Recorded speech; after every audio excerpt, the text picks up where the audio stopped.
Welcome back, everyone. Our numbers are fewer, but I think the quality for ecumenical discussion is even more sharply. Once Father John O'Malley's groupies leave, you know, and the numbers are about halfway down. But one reason that he's good for a keynote is that he gets a large crowd out, so we're always grateful for that. But welcome for this session. When we were planning this conference, it just sort of fell into place that we would have two keynotes emphasizing the Anglican and Catholic side of thinking on some topic related to Newman, that we would do something on Newman and ecumenism, and we would do something on Newman and literature. And Paul Eli was very happy to organize the panel that follows this. And I, of course, was very happy to organize and bring a few of my friends to Georgetown so we could have some discussions about the ecumenical movement these days.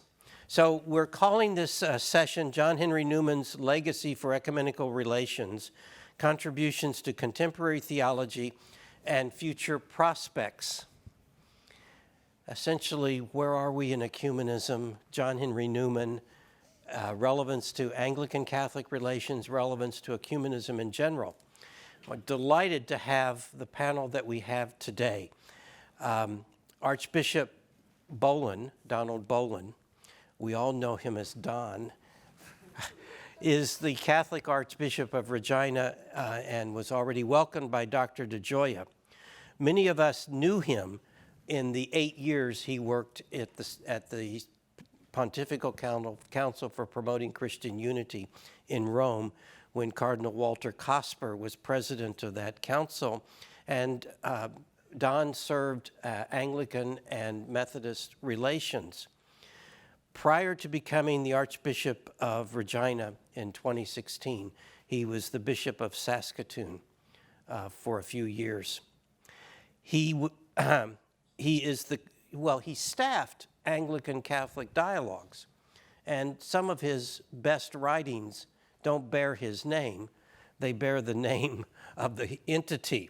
I'm thinking particularly Growing Together in Unity and Mission, building on 40 years of Anglican Roman Catholic dialogue, which is an agreed statement of the International Anglican Roman Catholic Commission on Unity and Mission. Don was one of the drafters of that and drafted many other documents. But he staffed these. Then he became a bishop, and he started serving as a member on these dialogues.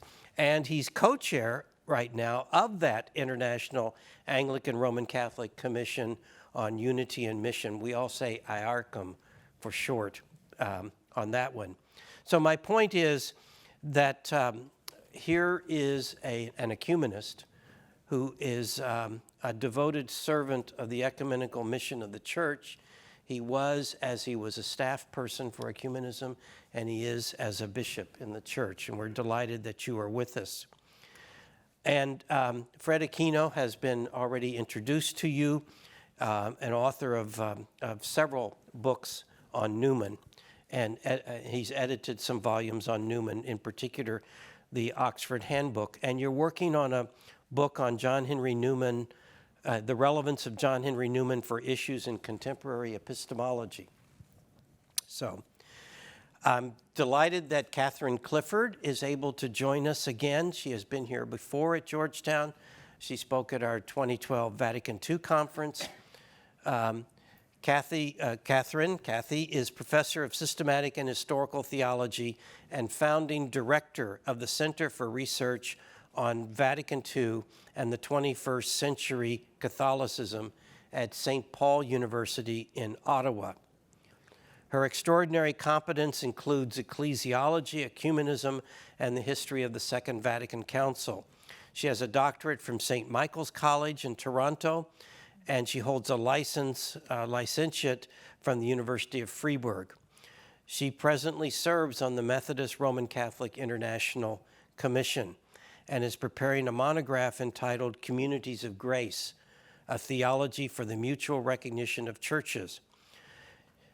She has served on several other dialogues and has many other publications, including Decoding Vatican II, Interpretation and Ongoing Reception, and a book with Richard Gaillardi, Keys to the Council, Unlocking the Teaching of Vatican II.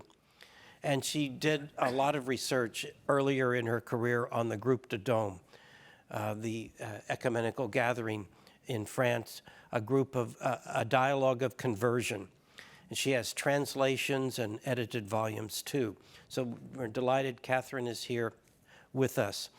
And finally, for our panel, Hannah Mathis has joined us from Virginia Theological Seminary. According to your website, you were the flagship seminary of the Episcopal Church? That's what it likes to call itself. So maybe or maybe not. We can look into that later. It was founded in 1823, and a scholar of the Episcopal Church with us today. So I really wanted somebody from the Episcopal Church with us today, and Hannah has agreed to be here. Her expertise includes early medieval biblical interpretation, late antiquity and medieval religion or history, and Reformation history, Anglican studies, and the history of spirituality. She teaches courses in church history and spirituality and is currently working on a book project she is tentatively entitling A Women's History of Christianity. She holds a doctorate in medieval studies from a university out in the Great Plains, Notre Dame University, and a master's degree in medieval history from the University of Durham. And she's author of The Song of Songs in Early Middle Ages. So I ask each of our panelists if they could begin with we could do about what did we say, 12, 15 minute? I think we said 20. We said 20. So we said that's 20, what okay. I think initially you said a little longer and then someone Okay, said... so we're going to go 20. We're going to begin with Archbishop Bolen, and then we'll go to Hannah, and then to Fred, and then to Kathy. Thank you very much. And thank you for your gracious introduction, John. Father O'Malley indicated a lack of expertise on Newman. I should say that I am vastly out of my depths, but I'm grateful to be here. I said yes because John has invited me 3 different times to come to Georgetown for an event, and this was the first time I was free to accept. But also because 25 years ago, I was working on a DPhil in Oxford on reception and Archic, and I had a chapter on Newman, but by virtue of being appointed to the Pontifical Council for Promoting Christian Unity, that doctorate never got finished, and that chapter has sat in my computer. So Newman is a fascinating figure in terms of ecumenical relations.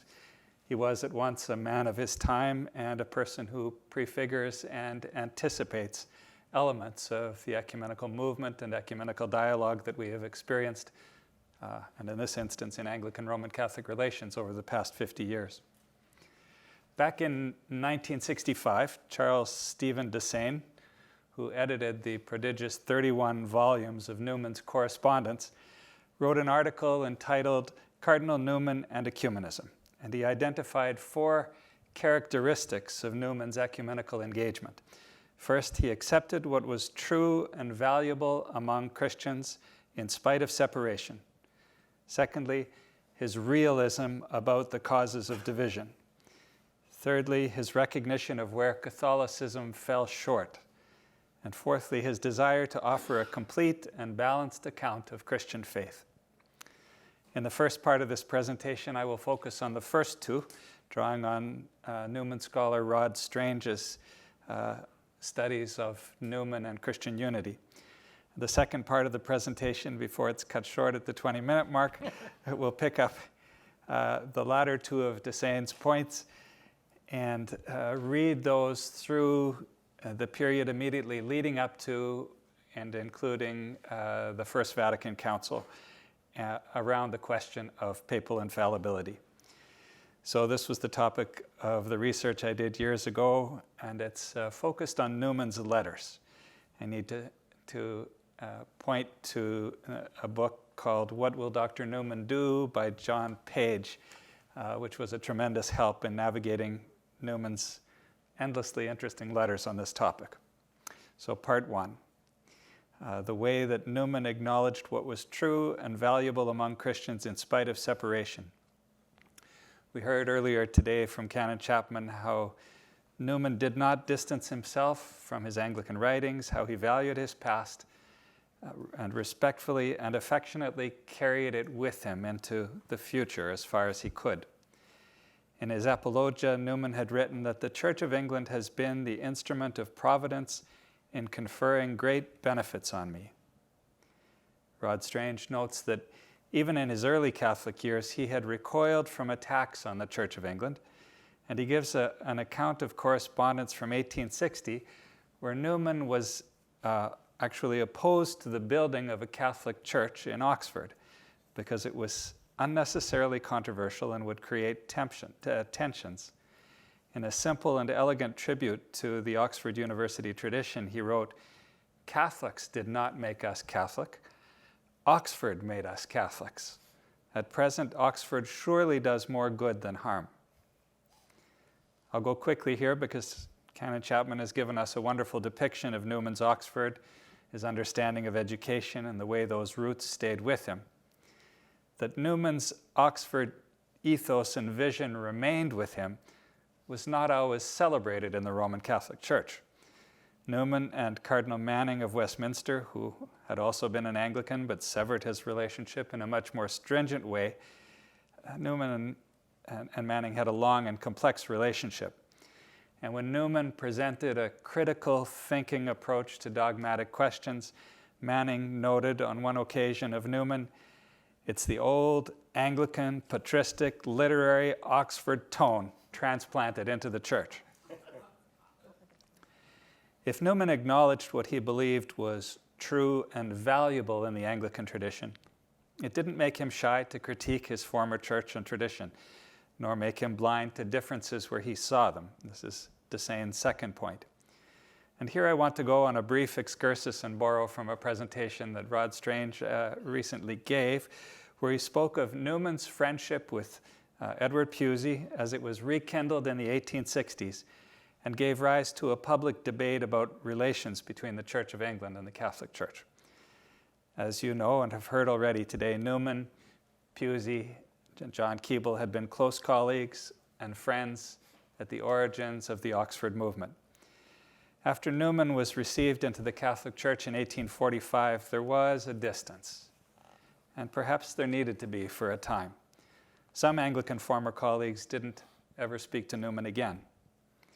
In 1863, John Keble wrote to Newman, and it was his first communication since 1846. Keble wrote, "I ought to have felt more than I did what a sore burden you were bearing for conscience' sake, and that it was the duty of us all to diminish rather than aggravate it." Newman responded, "Never have I doubted for one moment your affection for me. You are always with me, a thought of reverence and love.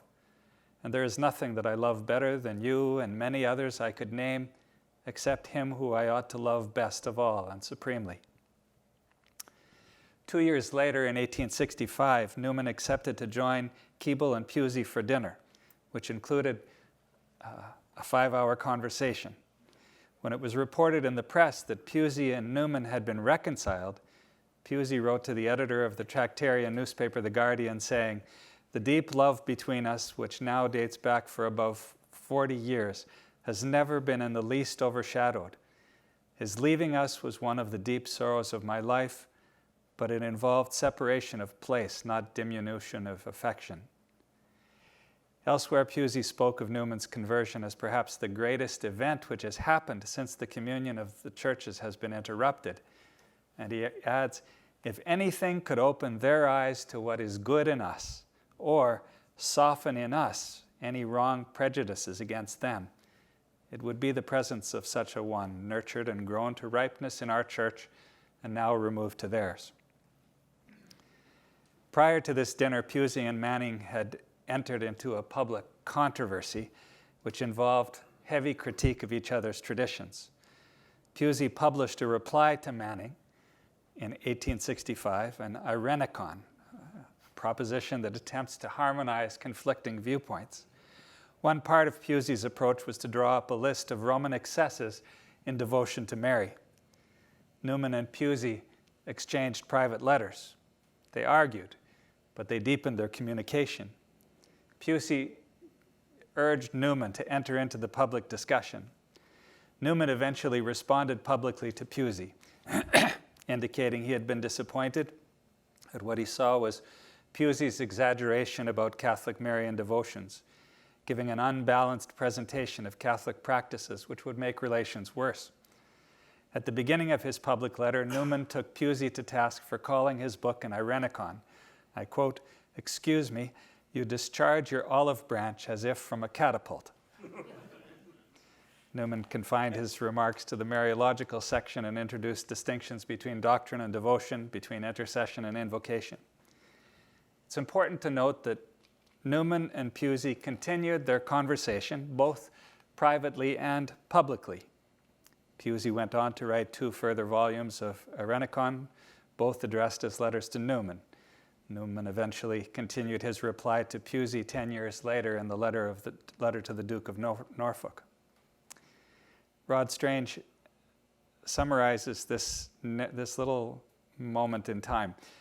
It's after all relatively rare for 2 people who enjoy so close and affectionate a friendship to be locked in public debate, disagreeing sharply, but without acrimony. Moreover, as we have seen, their friendship meant that they were able to discuss their separate positions in private letters as well as by the exchange of their published works.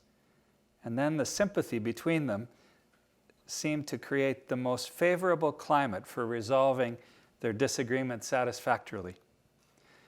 This reminded me of a quote from George Tavard, the Catholic ecumenist who was one of the members of the first phase of the Anglican Roman Catholic dialogue in the 1970s.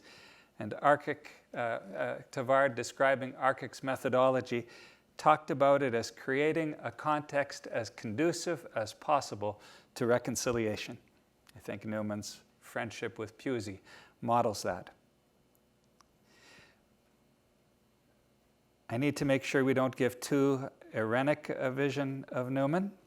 He's on record as saying some not very ecumenically gracious things, so let me give you a couple.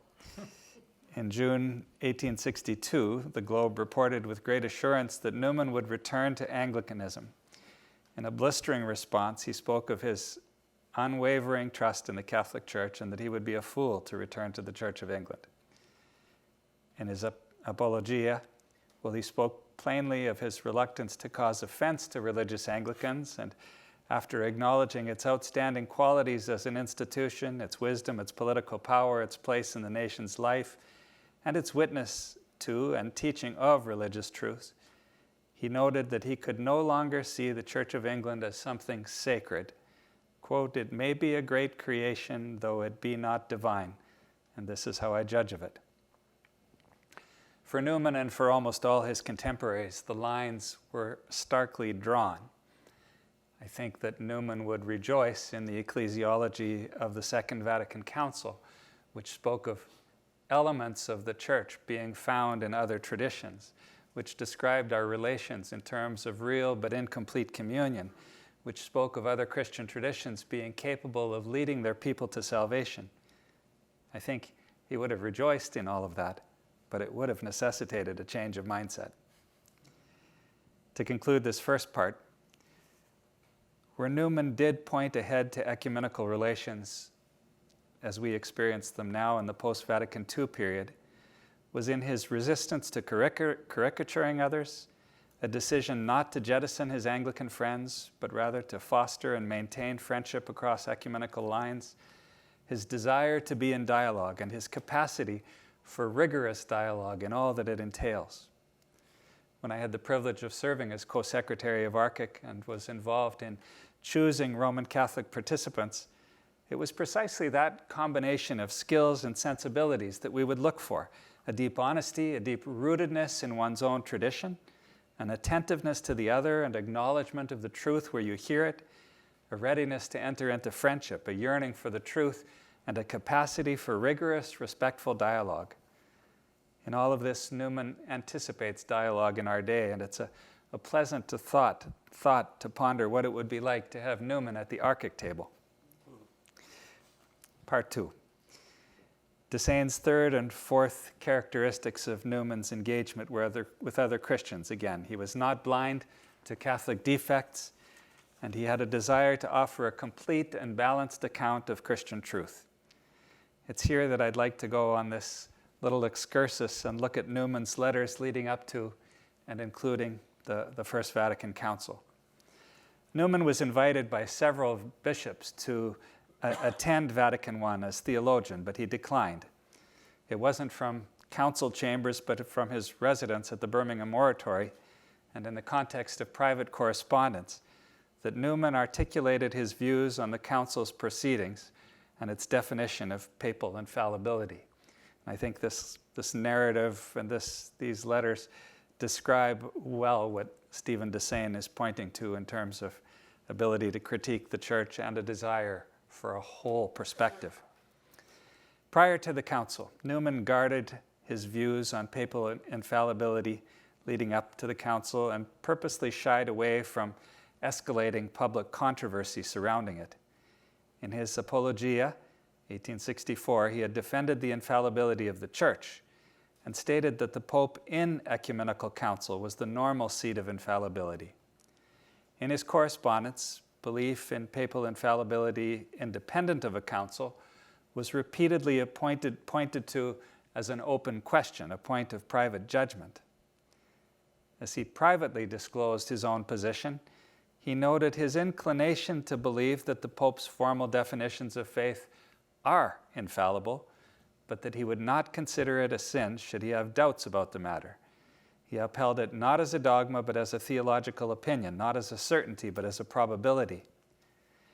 While encouraging ongoing dialogue and a careful sifting of historical evidence, he expressed frustration with the ultramontanist tactics of, quote, circumscribing the allowable liberty of the mind, end quote, and of, quote, holding a pistol to our ear after the fashion of your money or your life, when there is another side which has a real right to be heard. He lamented the actions of the ultramontanists, which I quote, are occasioning the loss of souls, doubtless referring to some of the many people who were troubled by the prospective definition who were writing to him. On the eve of the council, amidst rising speculation about a definition of papal infallibility, his letters reflect increasing apprehension about such an eventuality. In a letter from November 21st, 1869, he communicates his fear that it would alter the elementary constitution of the Church. I quote, "Our one doctrine in which all doctrines are concluded is the Church's word is to be believed. Hitherto, the Church's decision means that of the Pope and the bishops. Now it's proposed to alter this for the Pope's word. It's an alteration in the fundamental dogma. Hitherto, the Pope has always acted for greater caution with the bishops, but define his infallibility and he will act alone. Well, God will direct him. But what is this but throwing away one of the human means by which God directs him?" While frequently expressing his belief that any possible definition of papal infallibility would be safeguarded by clear and concise limits, he worried nonetheless about the consequences of being defined as a dogma. In addition to eroding the consultative process with bishops, he considered it to be going beyond the rule of tradition for a council to define a doctrine which was not necessary. In sum, he wrote, "If anything could throw religion into confusion, make skeptics, encourage scoffers, and throw back inquirers, it will be the definition of this doctrine." He writes, "What riles so many Catholics is to have to believe as a whole dogma what they would grant in each separate act."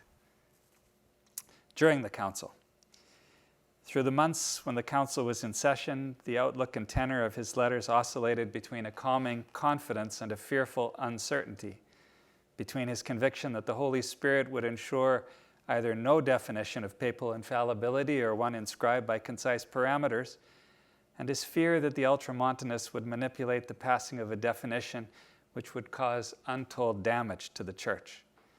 His decision to stay out of the public debate was thwarted when contents of his private letter to his bishop, William Ullathorne, was leaked to the press, and there he passionately set forth his opposition to a definition. While he continued to sidestep public debate, in his private letters he expanded upon the reasons why he believed papal infallibility should not be defined. It would be a blight to Anglicans, who fostered a growing sympathy for Roman Catholicism. It would burden the Church with a load of historical objections arising from the pontifical scandals of 18 centuries. It would create in educated Catholics a habit of skepticism or secret infidelity as regards all dogmatic truth. It would place an enormous amount of power into the hands of one man without check, without needing to deliberate with other bishops. Now, forgive me for a moment. I'm just going to try to skip ahead. One key quote here. This is the great charge which I bring against the authors of this movement, that they have not given us time. Why must we be hurried all of a sudden to write or not to write? Why is a coup de main to settle the matter before we know where we are? Okay, let me jump towards a conclusion here. A key, as I'm paging through, that he asked was, what would the minority bishops who were opposed to the definition do? And he mapped out several steps, which if the minority bishops took those steps, the council could not be considered as valid. Ultimately, he hears towards the end of 1870 that the minority bishops are not going to act collectively against the council, and he embraces the decision. But he embraces it with some, I would say, reluctance or pensiveness. And I just want to offer one or two of these quotations.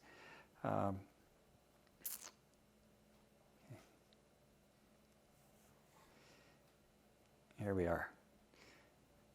Future popes will explain and in one sense limit their own power. This would be unlikely if they merely acted as men, but God will overrule them. Pius has been overruled. I believe he wished a much more stringent dogma than he got. Let us have faith and patience. When asked skeptically if he had found what he was looking for in Roman Catholicism, he noted, I did not hope for or long for anything except to do God's will, which I feared not to do. And about disappointment, he cannot have much disappointment who never had much hope. Then again, whether I have, since a Catholic, been treated well or ill by high personages or confidential friends does not touch the question of truth and error, the Church and schism. To conclude this part of the presentation, it's interesting how he attends to Anglican sensibilities about the value of rigorous consultation, including consultation with the laity, that reception by the faithful needs to be taken into consideration. He was concerned that this definition would place an enormous amount of power in the hands of one man without check, thus eroding the Holy Spirit's work in the turbulent and refining process of dialogue. I won't spend any more time going back to Desain's points, but let me leave you with this conclusion here from Rod Strange. The manner in which Newman worked, valuing the good, stating differences, acknowledging defects, and presenting a balanced account of the issues, on the one hand, while on the other, remaining faithful in love and friendship, sympathy and trust, offers us a path to follow ecumenically. His customary path was trying to moderate extremism, clarify misunderstandings, and present an account on which all could agree. What better way to heal the corruption of hearts? And if the outcome for Newman in this instance, and he's talking about the debate with Pusey, was disappointing, it does not prove that he was mistaken. It only shows us that the road ahead is rough, but it remains the right road. Thank you.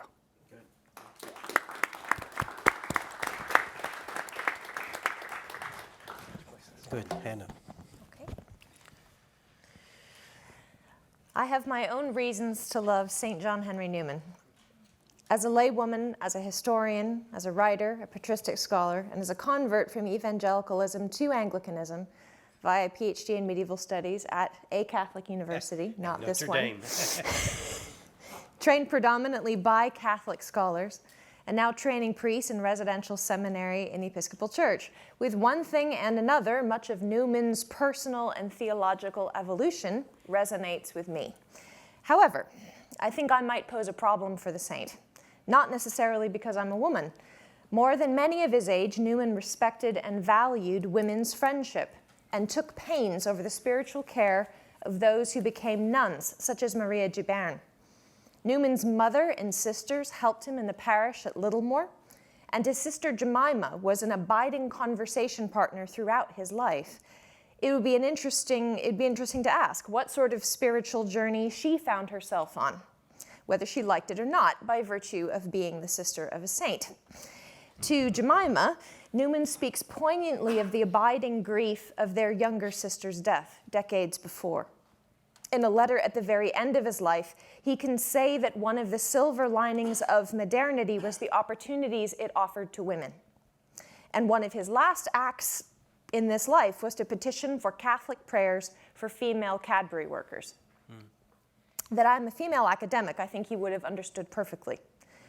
That I am a layperson shaping the seminary formation of those who are to be ordained to the priesthood, probably less so. But then Newman's attitude to the laity was always getting him into trouble, perhaps precisely because it was so complex and countercultural. There is no question he mistrusted and was exasperated by the clericalism he encountered after his conversion. Because he was charismatic, he was perceived in turn as attacking his own Catholic hierarchy and setting up for himself as a competing source of authority for the laity, which was his interpretation of the ongoing misunderstanding surrounding his editorship of the Rambler. His famous image of the laity as a barometer that should be consulted on matters of doctrine is open to readings beyond perhaps what he intended. What does consultation mean precisely?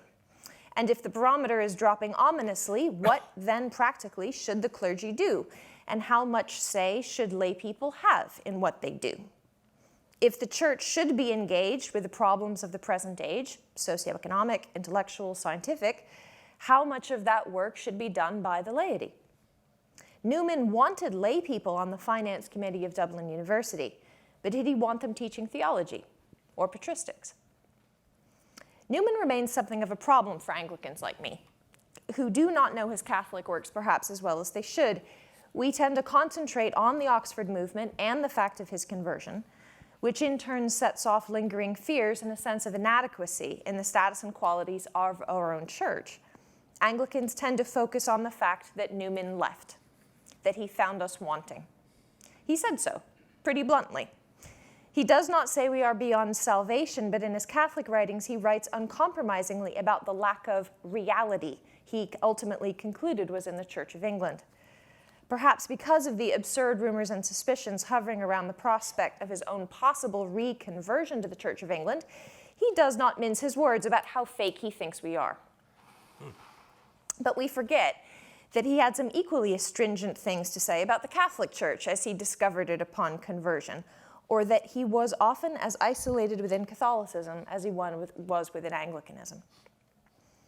Therefore, one of the ironies in considering Newman's legacy for ecumenical relations is that I am not sure how the man himself would have reacted to the idea, either of ecumenical relations or his role within them specifically considered.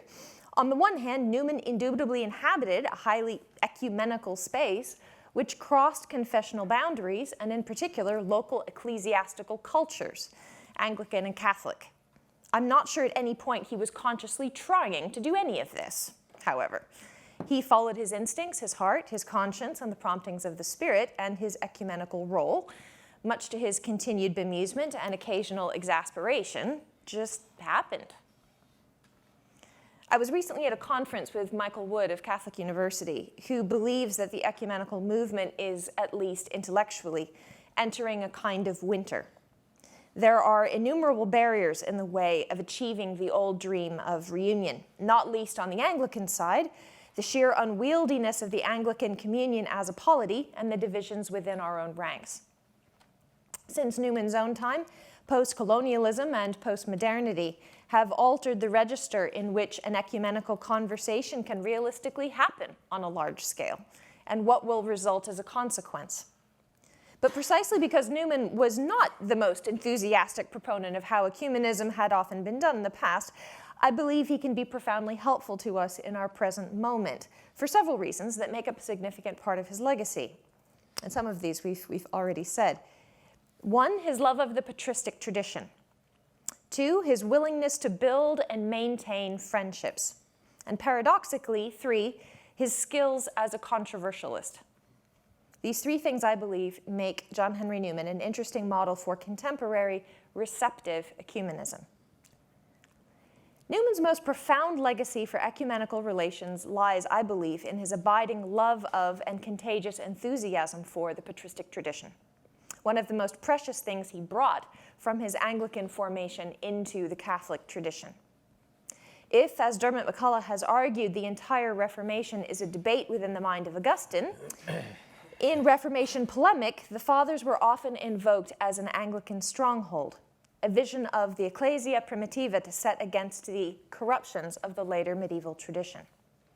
This is highly value-laden language, and it also encourages what I personally see as a dangerous Protestant obsession with some mythical early Christian ideal to which we have, at best, only partial access.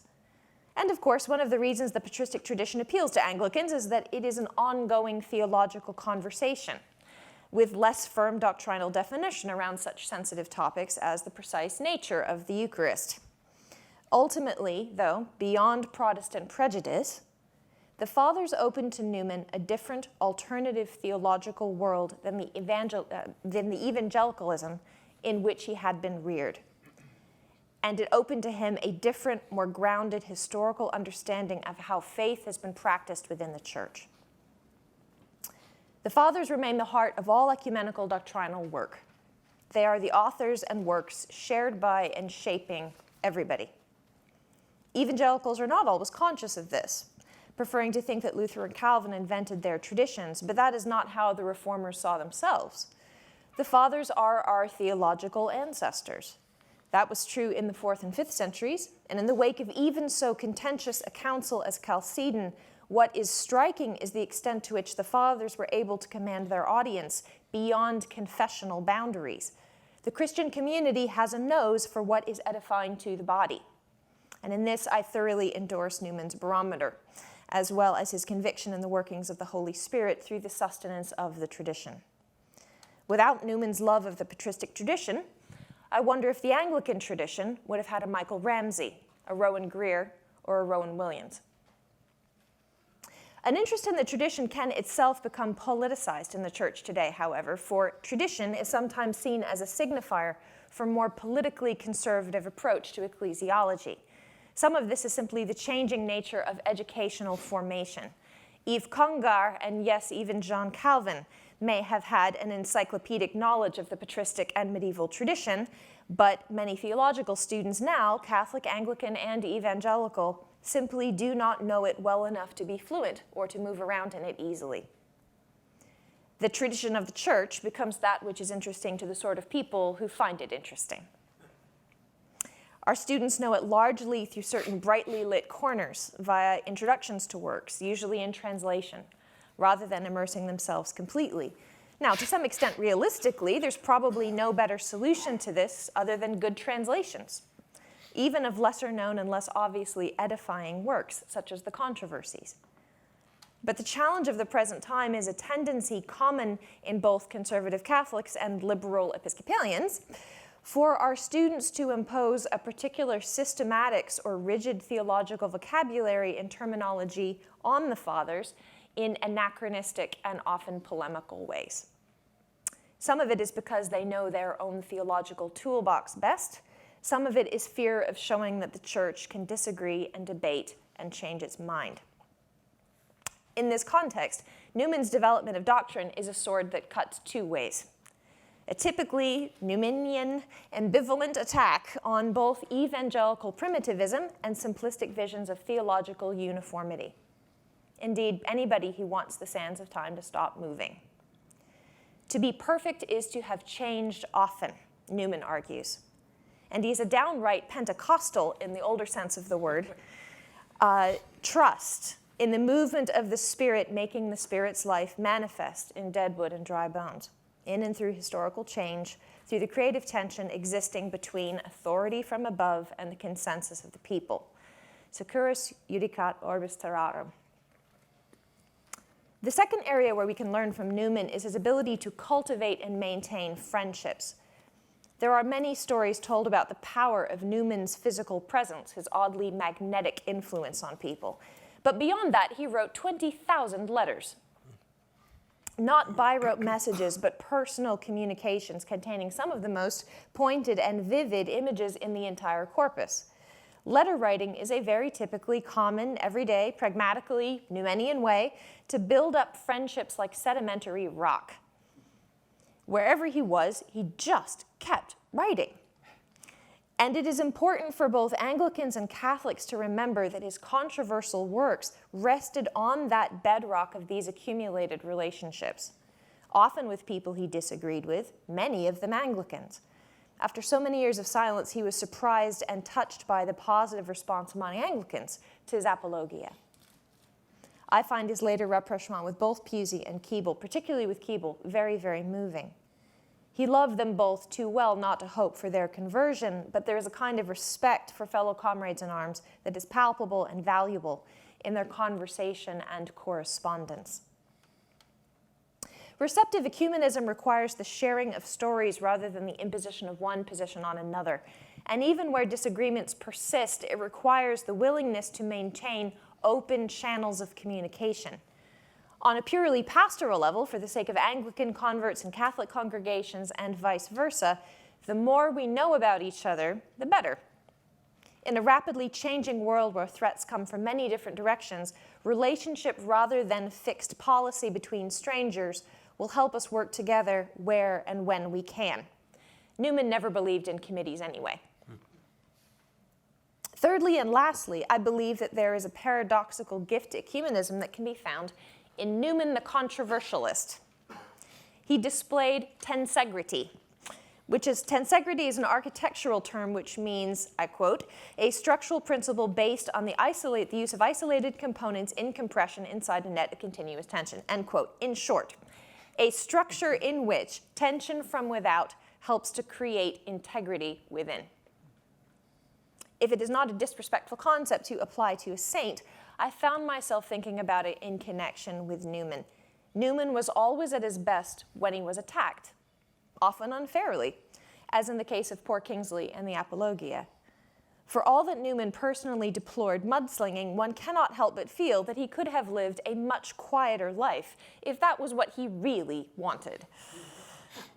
In controversy, he found his conviction. He believed in individuals and martyrs rather than parties and organizations, and he was bloodied and unbowed when he found himself alone. His early formation in Oxford and his years in the Church of England happened during a time of intense political ferment and potential social unrest when party identities were developing. It was perhaps impossible for him to be sincere and not be partisan. Speaking to my own tradition, Newman remains a glorious satirist of the perils of complacent establishment, whether in the Church of England or the state of Virginia. He remains a necessary critic of the legacy of the Oxford movement. In this country, the Oxford movement was grafted onto the earlier legacy of the High Church Bishop of New York, John Henry Hobart. And without the burdens and blessings of establishment, remains largely a movement in liturgical preference. Therefore, while there is much personally that I love in Episcopal congregations who know why they do what they do, High Church Episcopaliandom can sometimes feel like a game of telephone. Devotional practices more and less arcane, imperfectly heard, and made ends in and of themselves. Newman would have loathed it. Any exoticism, any form of playing dress-up the tendency toward clericalism and misogyny, and the intellectual retreat from the world in the name of piety. He would have hated making liturgy a show. This is the man, remember, who once said, quote, "Real spirituality is without pretension." That still stings. But it's an absolutely necessary takedown of the complacency of Anglican ecclesiastical pomp and circumstance. So, I believe Newman's skills in satire and controversy are important in and of themselves, partly because he is simply worth listening to. In receptive ecumenism in particular, if we are to listen with an ear to what our own tradition is lacking, then his perspective is a necessary and a humbling one. More broadly, however, I also think it's not a bad thing in ecumenical dialogue to have Newman's sense of ambivalence, of irony, and of being unafraid to disagree in matters of conscience, to which we must toast first and to the Pope second, as he once said. We have in Newman not a completely fixed and neutral star, but someone opinionated, developing, evolving, engaging contemporary realities. That strikes me as a very valuable gift for an ecumenist to have.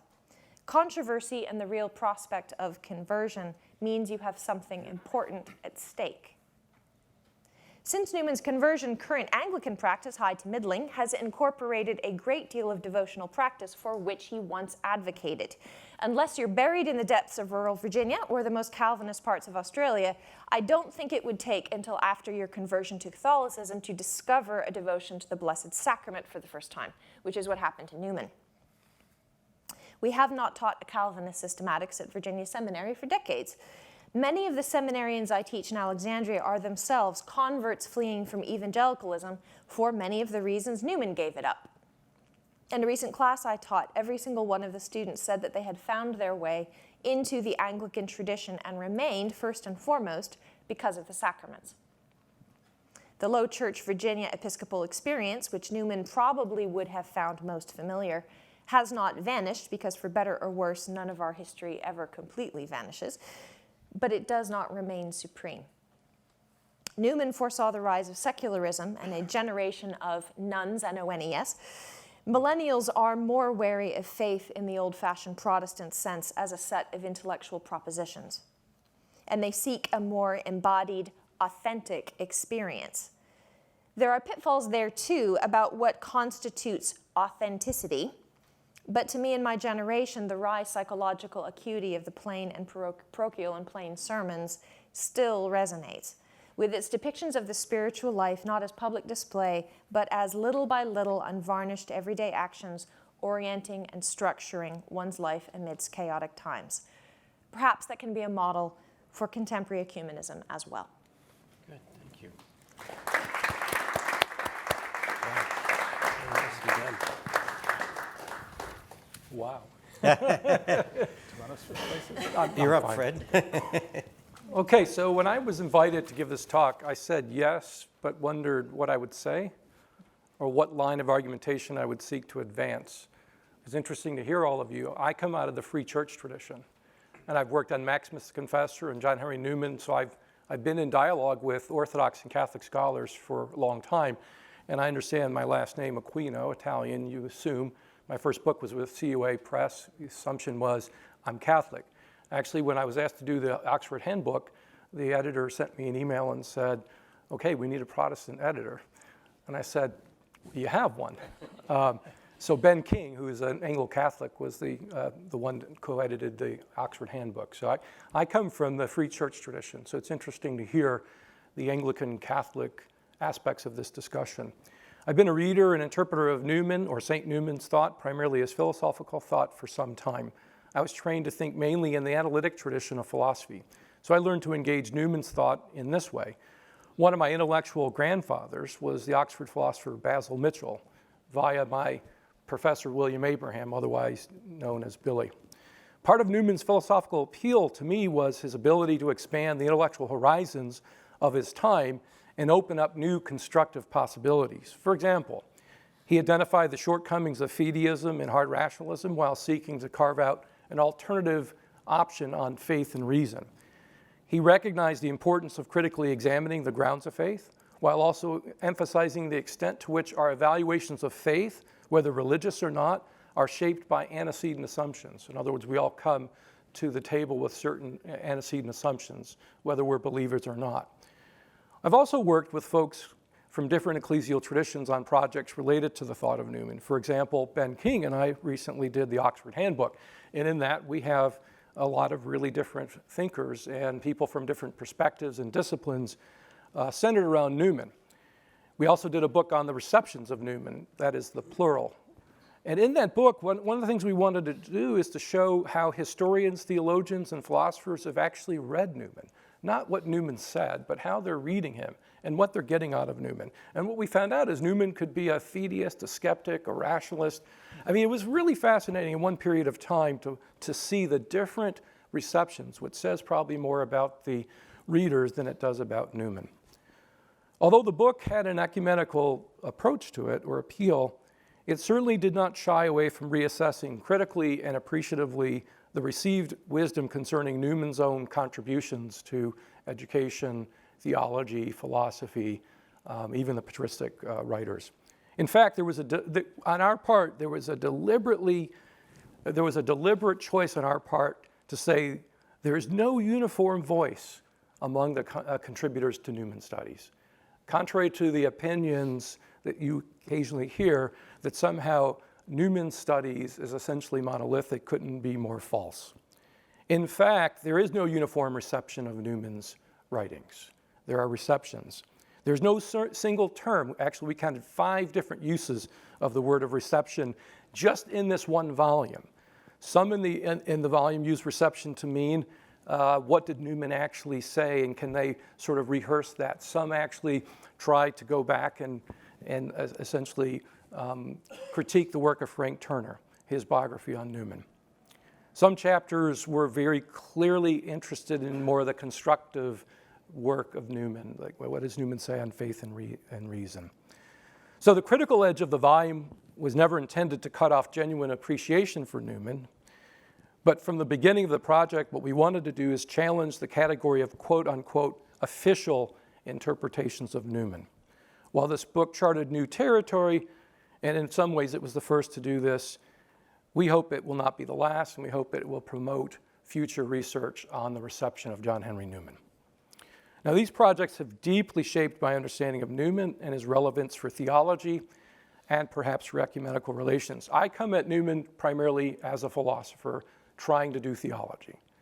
So I'm going to focus mainly on Newman's philosophical contribution to ecumenism.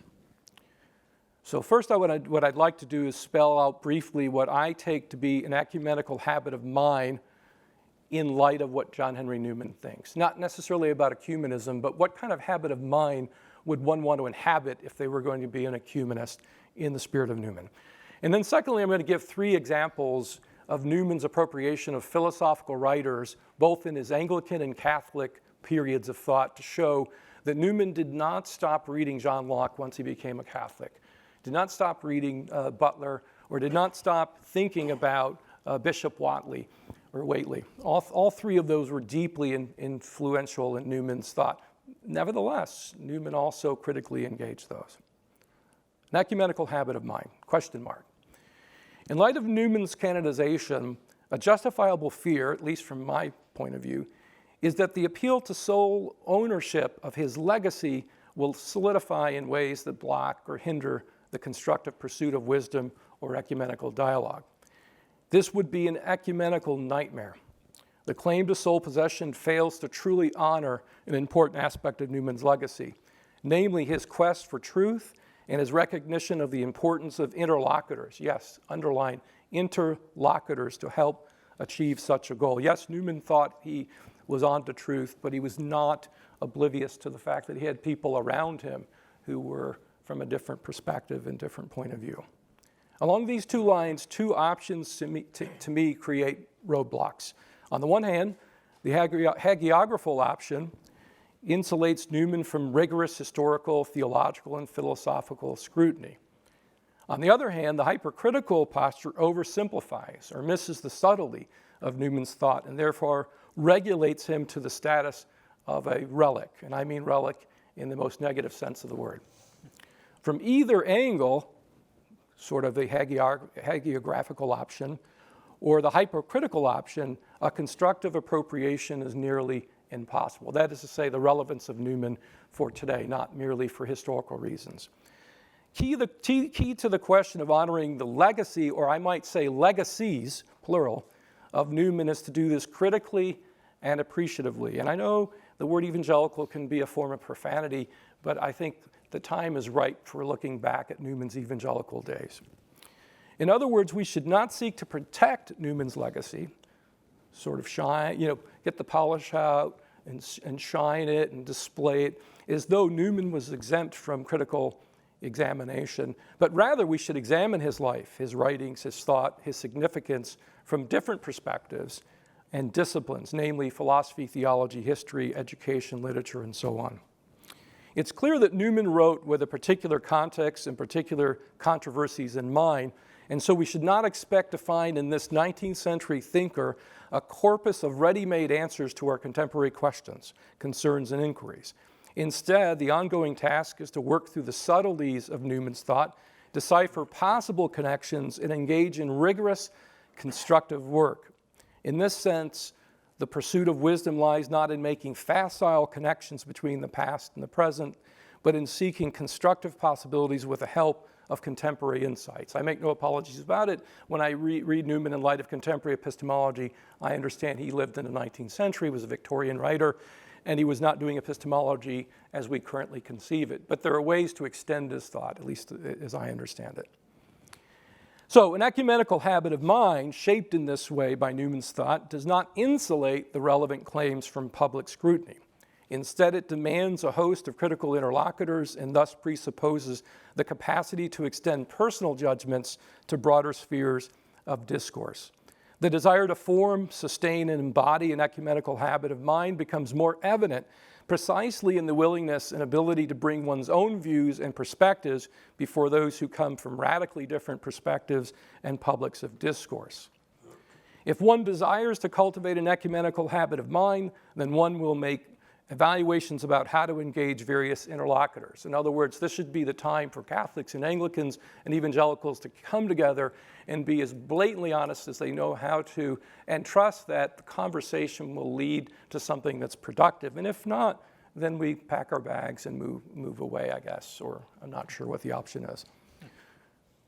Those who see the value of pursuing wisdom in Newman's sense, which he wrote actually in the university sermons and the idea of university, are obligated to show how their beliefs hang together in light of one another, especially when they are engaged in dialogue with their interlocutors.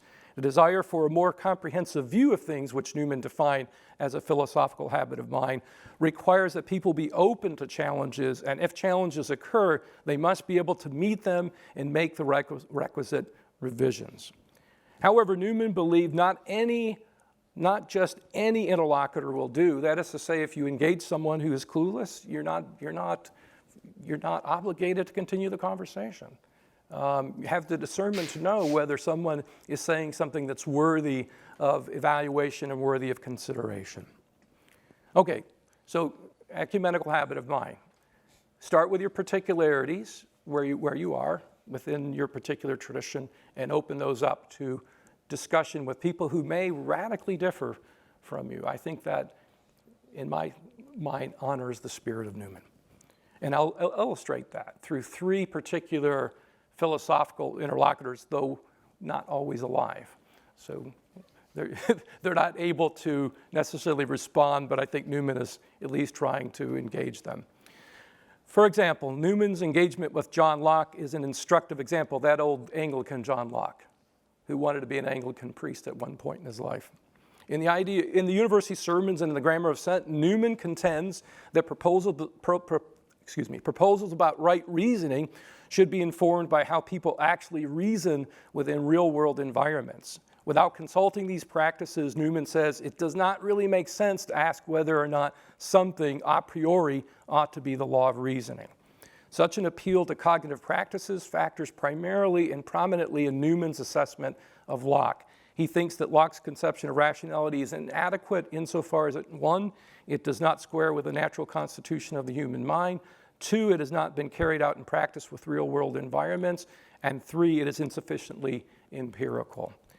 an account of of rationality such as Newman's that is deeply grounded in cognitive practices, and in that sense calls into question the intellectualist assumptions of skepticism and shows them to be inconsistent with the actual state of human affairs. However, if you're not careful, you might think Newman has this one-sided hatred for John Locke or one-sided criticism, but actually Newman's reading of Locke is not one-sided. He's both appreciative and critical of Locke. On the one hand, he deeply admires Locke's commitment to the pursuit of truth. In particular, Newman says that he concurs with many of Locke's, quote, remarks upon reasoning and proof, and with his critical evaluation of enthusiasm. In addition, Newman's notion of a connected view, the result of which is the philosophical habit of mind in the university sermons and the idea of the university, is congenial to Locke's notion of a comprehensive view in the conduct of the understanding. For example, Locke contrasts the enlargement of mind with the kind of narrow perspective that seeks full comprehension of issues through a single glance or perspective. People who occupy such a narrow perspective become muffled up in the zeal and infallibility of their own sect and will not touch a book or enter into debate with a person that will question any of those things which to them are sacred. Newman says something similarly in the idea of a university. As Newman points out, for example, some people, quote, may hear 1,000 lectures, read 1,000 volumes, and yet understand things very much as they did at the beginning of their inquiry, meaning their mind has not been expanded. In this sense, they, quote, embrace in their minds a vast multitude of ideas, but with little sensibility about their real relations towards each other. Sounds to me like John Locke, which in the 17th century, John Locke was trying to clean up the Anglican tradition by saying we need to evaluate our belief-forming practices in a way that, in other words, the medieval sort of scholastic option is no longer a viable option for Anglicans in the 17th century. Another example is Newman's account of faith and reason. It wonderfully illustrates the intersection and development of his Anglican and Catholic periods of reflection. For example, Newman's appeal to probability in the grammar and the university sermons is deeply influenced by the work of Bishop Butler. In 1864, Newman explains how in his earlier Anglican writings he had, quote, tried to complete Keble's version of Butler's famous dictum that probability is the guide of life, by arguing that absolute certitude in religion is the, quote, result of an assemblage of concurring and converging probabilities. An important epistemic feature with which the grammar is concerned here is the role that the so-called illitive sense plays in the final resolution of concrete questions. So Newman uses the idea of illitive sense to say sometimes we make these judgments and we have these associations that we're not fully aware of, and nevertheless we make these judgments that are implicit in nature, and I think in many ways he's getting most of that, if not some of it, from Butler, the assemblage of probabilities. And by the way, this idea of the assemblage of probabilities, the cumulative case argument for theism, you can show all the way back from Butler to Newman to Basil Mitchell to Hartshorne to Richard Swinburne. Now they would not all agree if they were in the same room, but they all buy into this idea that you can make a cumulative case argument for the existence of God based on various pieces of data and information, and then show how those fit together and have explanatory power. Newman also acknowledges and appreciates the impact of Bishop Whately. In fact, Newman says, Whately emphatically opened my mind and taught me to think and use my reason. He had not only taught me to think, but to think for myself. In addition, Newman helped Whately write The Elements of Logic in the summer of 1822, which became a really important textbook in logic in the 19th century. Whately's influence is no more apparent than in Newman's distinction between implicit and explicit reason in the university sermons and between simple and complex assent in the grammar. Newman accordingly thinks that it is crucial to make a distinction between how the mind actually works and how we try to represent such activity in and through logical analysis. The former is logically prior to investigation, argument, or proof. The latter is but the explicit form from which reasoning takes place in the particular or in the case of particular minds. Whately's conception of logic, which typically gets understood as antithetical to Newman, Actually, maybe it's the alternative. Whately's conception of logic is a formal science that analyzes arguments rather than a set of rules to dictate the process of reasoning, provided Newman with the necessary framework to distinguish logic or formal argumentation from reasoning as such. Newman made this case that the mind actually reasons without always knowing exactly what the reasons are. So in other words, there's a tacit, implicit level of reasoning, and actually Whately agrees to this distinction, but thinks it's irrelevant to the analysis of arguments. Thus, Newman offers a systematic reinterpretation of evidential apologetics. Newman did not reject evidentialism carte blanche. He rejected a particular kind of evidentialism that he found in Whately, but actually probably instead of rejecting it, he reinterpreted that perspective. In this respect, Newman rejects the claim that all grounds of a belief accord with an explicit awareness of the features that make a belief reasonable, or that these grounds need to be cognitively accessible to the believer. So in other words, a person may believe a given proposition without providing reasons for believing a proposition. In fact, Newman says, all reason, but not all have reasons, meaning not all are able to give explicit reasons for why they believe what they do. As we can see then, the sources that have shaped Newman's philosophical thought are complex and multifaceted. For instance, Newman's account of the rationality of Christian belief engages with and draws insights, though not uncritically, from ancient as well as modern writers, especially Aristotle, Ambrose, Locke, Hume, Butler, Reid, and Whately. This is clearly the work of a person encircled by different perspectives. Consequently, Newman's appropriation of insights from different thinkers, sometimes from conflicting commitments, for example, David Hume and Newman in the same room, not literally, but imagine that you have this robust naturalist and Newman in the same room, and in some sense, Newman actually concurred with him. The state of the mind is natural, and in that sense, he and Hume were in agreement. Now, you talk about miracles, and it's a different conversation. So consequently, Newman's appropriation of insights from different thinkers, sometimes from conflicting commitments, complicates attempts to reduce his philosophical approach to one school of thought. In fact, I think Newman displays the kind of ecumenical habit of mind that is deeply relevant to today if you consider his approach and his appropriation of various philosophical thinkers. And I guess what I'd love to explore either today down the road is the relevance of his philosophical thinking for ecumenical relations. And I'm not sure if there's been enough work done on that. I think we focused mainly on his theology. Thank you. Good. Thank you, Fred. Wow. Catherine. Thank you. I'm really happy to be with you today. And I would also join some of my colleagues who've said I'm no specialist in Newman and Newman's thinking. I work a lot in the field of ecclesiology and ecumenism. And as an ecclesiologist, Newman is really required reading. I want to talk a little bit today about the importance of Newman's reflections on the development of doctrine for contemporary ecumenism. His insights into the historicity of church doctrine, its progressive evolution, and diversity of expression anticipate in many ways what the churches are learning today through the process of sustained dialogue in their search for unity in faith.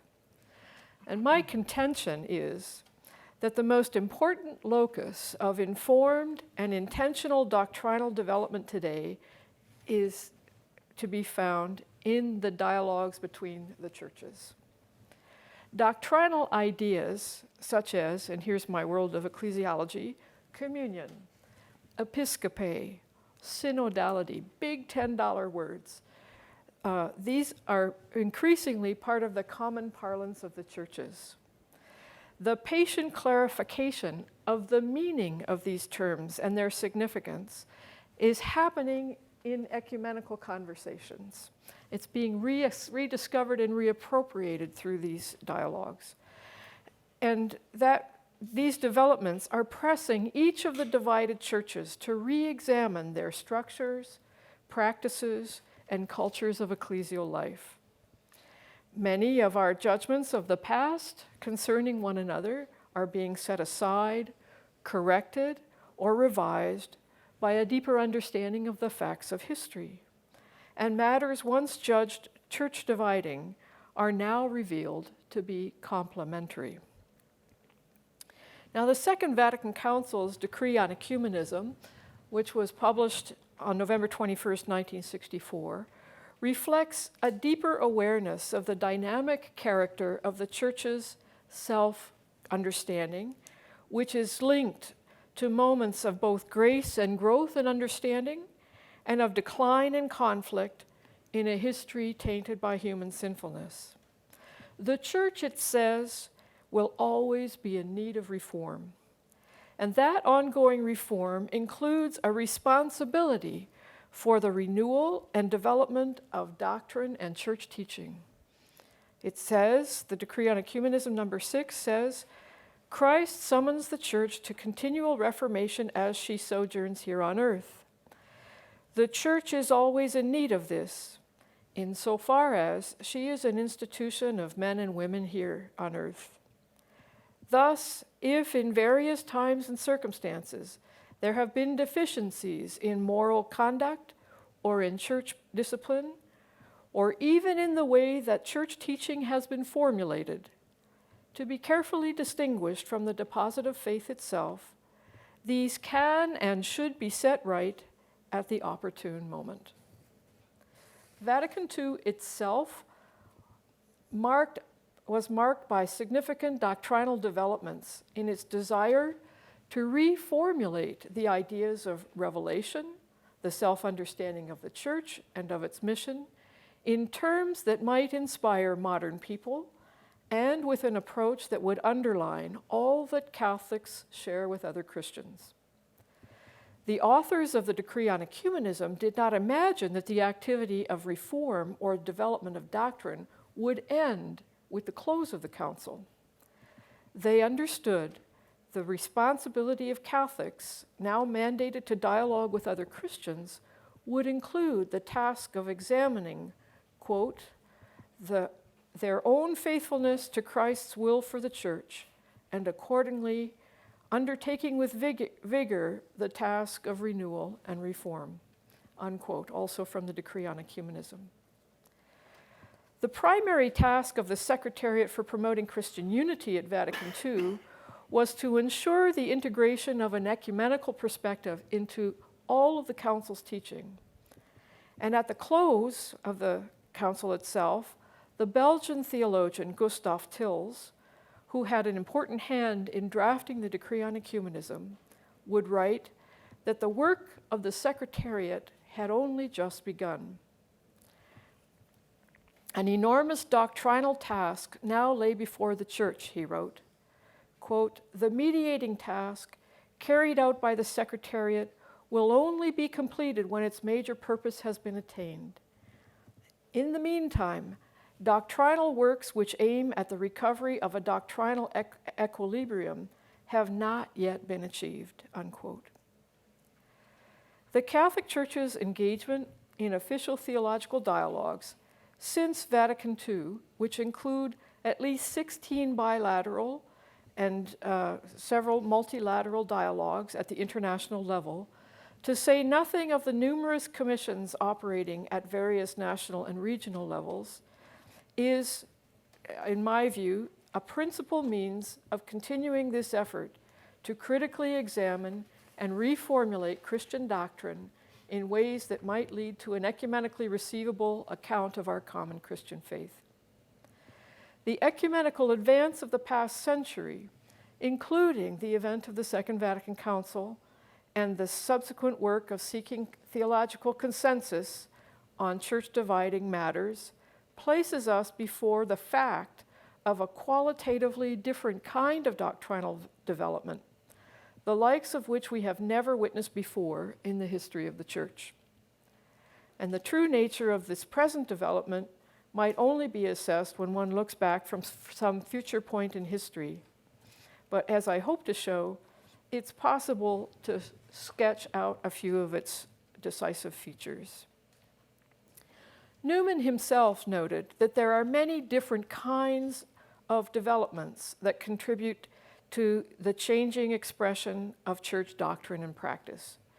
He characterizes them variously as political, logical, historical, ethical, and metaphysical. And while some are wont to impute to Newman the notion of a gradual and organic understanding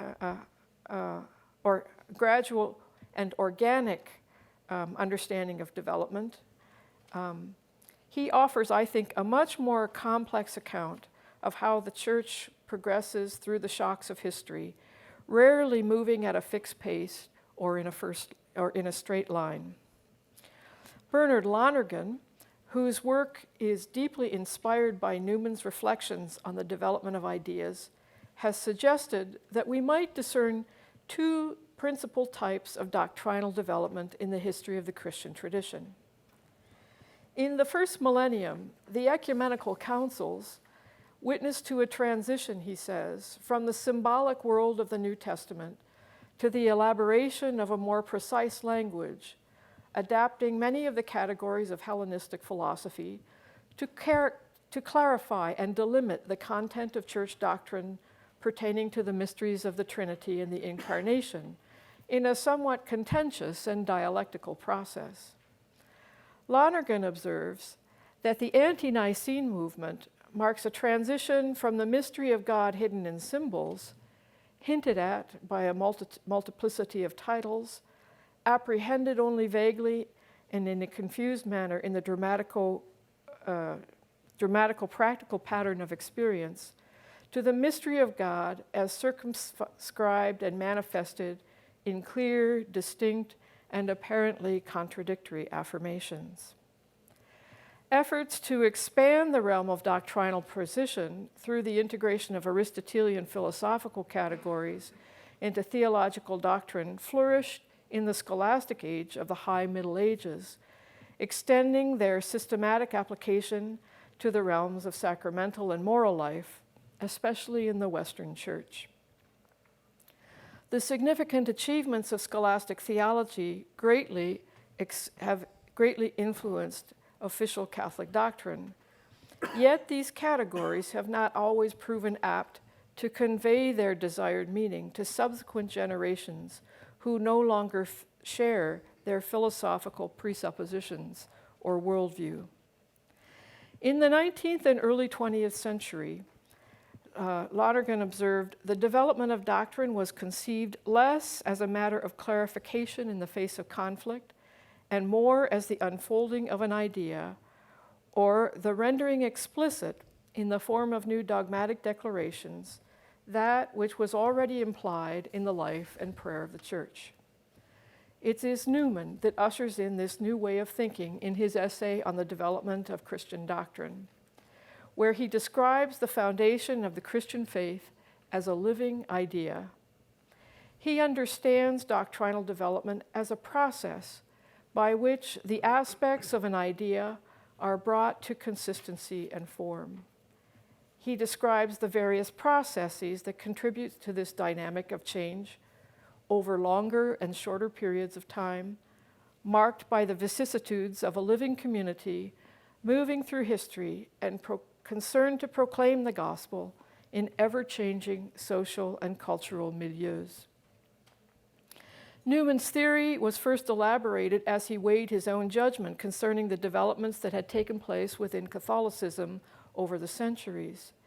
He sought to respond to the criticism that the evolutions of church ministries, sacramental doctrine, or the claims of primacy by the Roman bishop were unfounded innovations, corruptions, or accretions exceeding the bounds of the original Christian revelation and departing from the faith of primitive Christianity. And he argues eloquently for an understanding of these as authentic developments in a largely apologetic and irenic tone, in the hope of conversing with his Anglican and Protestant Christian interlocutors. Newman's theory of doctrinal development is informed by a deep faith in the Incarnation, allied to his confidence in the divine guidance of the Church. And I think we heard Don speak about this when he talks about the importance of the Spirit. Newman writes, "Certainly, it's a sort of degradation of a divine work to consider Christianity under an earthly form, but it is no irreverence, since our Lord himself, its author and guardian, bore one also. Christianity differs from other religions and philosophies in what is superadded to earth from heaven, not in kind, but in origin, not by its nature, but in its personal characteristics, being informed and quickened by what is more than intellect, by a divine spirit. It is externally what the apostle calls an earthen vessel, being the religion of men. And considered as such, it grows in wisdom and stature. But the powers which it yields and the words which proceed out of its mouth attest its miraculous nativity. So this incarnational principle gives rise to the possibility also of diverse receptions of the revealed Word of God, a legitimate diversity, a fact to which Newman himself alludes. He writes again, "If Christianity be a universal religion, suited not simply to one locality or period, but to all times and places, it cannot but vary in its relations and dealings towards the world around it. That is, it will develop. Principles require a very various application according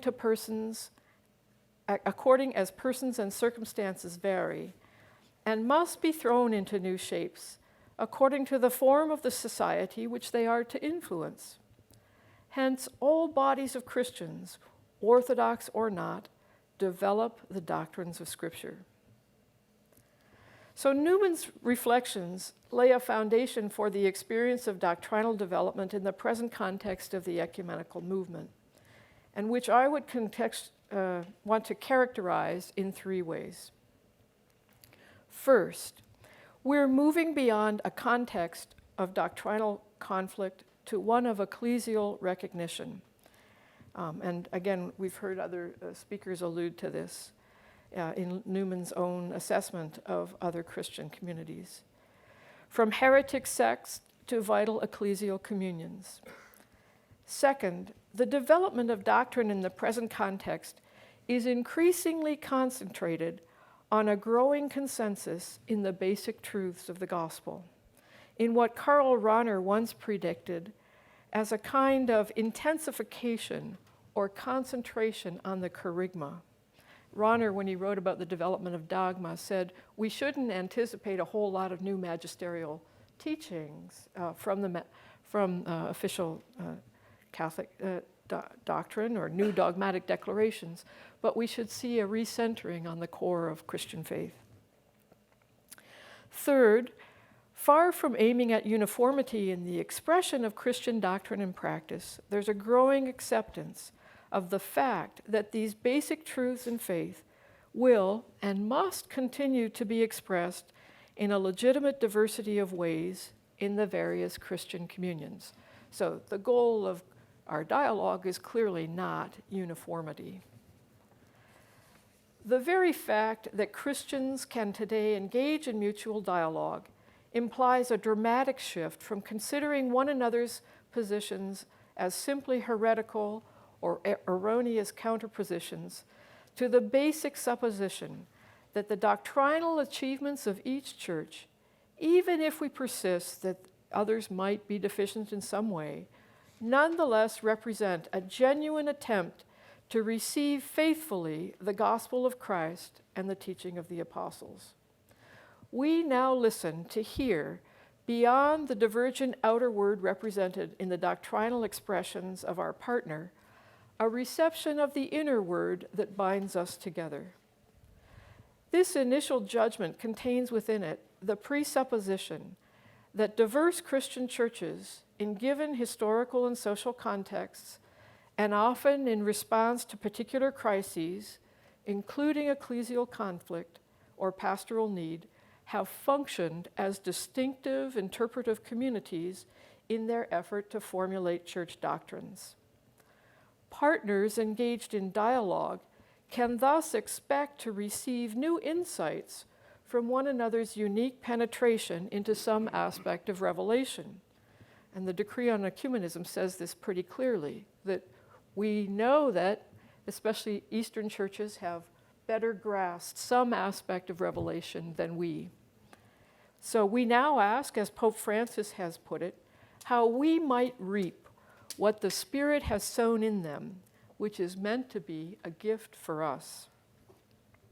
Perhaps the clearest expression to date of an agreement that takes into account this plurality of expression, and one that will undoubtedly serve as a model for future conversations, can be found in the Joint Declaration on the Doctrine of Justification by Faith, signed in 1999 by representatives of the Lutheran World Federation and the Roman Catholic Church. The Joint Declaration adopted an approach that we refer to as a differentiated consensus. And this agreement has since been widened and affirmed to include the World Methodist Council, the World Communion of Reformed Churches, and the Anglican Communion, an indication that we have turned the page on the central disagreement of the 16th century. The Joint Declaration maintains that agreement on the basic truths of the doctrine of justification allows the churches to consider the remaining differences of language, theological elaboration, and emphasis in understanding, and the explication of Lutheran Catholic expressions of doctrine in a new light. The approach of differentiated consensus adopted by the Lutheran Catholic Commission on Unity enables us to consider that in light of a shared understanding of the common meaning of the doctrine of justification by faith, the diversity of Lutheran and Catholic doctrine ought to be understood not as reflecting a divergence on the meaning of the mystery of God's unmerited gift of grace, but rather a diversity of, and here's a very Lonerganian expression, forgive me, special theological categories. Basically, we're talking about the same reality with different language.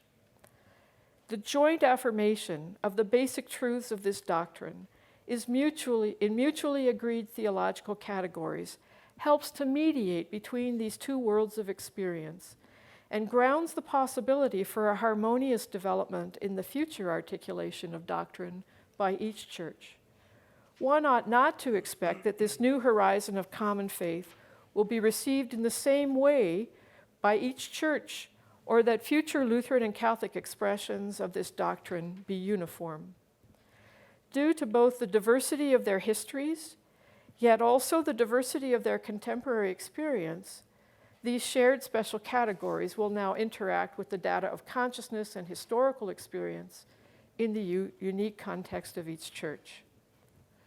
The statement of consensus on the basic truths of faith must now serve as a point of reference for a correct interpretation of each tradition and for any future teaching by each church concerning the doctrine of grace. So, the re-expression of church doctrine then helps us to move towards, might be characterized as a kind of second naivete, a fresh experience of encounter with the revelation of the love of God. Progress achieved in interchurch dialogue allows us to verify the assertion that unity in the faith does not preclude a plurality of expression. Nonetheless, the work of verifying the extent to which multiple expressions of faith are in fact in harmony with the same tradition of the apostolic faith is something that sets the doctrinal development of the Second Vatican Council and this post-conciliar period apart from previous movements of significant doctrinal development in Christian history. For in the present context, we are engaged in a conscious and concerted effort to reverse the effects of decline, to undo the sin of division. We might consider this ecumenical engagement in the search for doctrinal unity as a form of doctrinal development that is at once reconciling and deepening the faith of the churches, a project that Newman himself would agree is essential to the very future of Christian faith in a world begging for the credibility of an authentic witness. Thank you.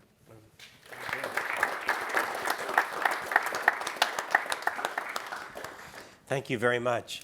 We've had 4 different presentations, 4 different windows on Newman, and very interesting. There were some places where you repeated one another. Hannah and Fred, your areas of where you wanted to do Newman, you both overlapped on controversialists to some extent. And it just seems that Newman is so multivalent in many ways, generally positive, although acknowledging those aspects of Newman's life and so forth that were negative in terms of his attitude towards others. But at the same time, generally it seems like that Newman has been a gift that has helped us along and is renewed now as a gift in the ecumenical movement. We're 20 years after the joint declaration and this marvelous idea of a differentiating consensus, that this consensus allows for a variety of points of view that are reconciled and allows us to learn from one another, but we're expressing what we believe in different ways, but they're acceptable ways, and we're trusting that they're acceptable ways. It's trusting in the Holy Spirit. That is there too. One of the developments that's happened since in the last few years is that those 5 different communions who have now signed on to the joint declaration are tentatively beginning to meet on what the next steps might be built around this consensus. At the same time, there seems to be right now a kind of growth of appreciation of sacramentality among those who have not been generally part of this formal ecumenical movement, that we can sense that. There are those that are going the other direction, but there seems to be a growth in sacramentality. What could we really do next? Ecumenists can work out an extraordinary differentiating consensus, but then how does the church bodies sign on to this when in fact they have been outside of the exercise of that differentiating consensus? So what do we need to do? We looked at authority. Do we have different ways of making our decisions? Is this what's holding us back, our different authority structures? We've seen an appreciation of Mary. You were part of that agreement, Mary, in the Anglican Roman Catholic International Commission. What's the next step? How can we, is there something to France's suggestion that we need now to be through a period of accompaniment? Maybe we should work at greater signs of accompaniment. So I open this to you. Where do we go from here? I mean, very practically. Yes, go ahead, Catherine. I could maybe just share a little bit about the conversation we're having right now in the Methodist Catholic International Commission is focused on the notion of reconciliation. And I think those of us who are kind of in this kind of thinking about these questions theologically, we're still struggling to say, can we be more generous in recognizing one another's churches? Can we be more generous in recognizing each other's ministries? Even if we haven't come to a point of recognizing full communion. But I think there's a work to be done even before this at the grassroots. And we had a bit of this conversation at table last evening. A lot of people in the pews are way back, and they haven't heard about Vatican II, and they're still not looking positively at our ecumenical partners. And so part of what we want to say in our dialogue right now is we need to have a public act of repentance for the ways in which we've misunderstood each other and misrepresented each other in the past. So that we kind of make an active declaration. And I think that's part of what was in the spirit of the joint commemoration of the Reformation in 2017, that Catholics and Lutherans were invited around the world to see how we've moved from conflict to communion, but to understand that how deeply we've misunderstood each other, and to help people to enter into that, what I call a kind of revising our judgments of the other. That's basic. And if that work isn't done, then there won't be an openness to receive proposals for more generous sacramental sharing or for recognizing each other's ministry. So some kind of public act of repentance, of acknowledgement that we were thinking about this long ago as we were moving towards the agreement on justification after the U.S. Lutheran Catholic Dialogue issued its study, which was a step towards that. Then participants began thinking, what will happen when we no longer define ourselves over and against one another? I'm an Anglican because I don't accept the Pope.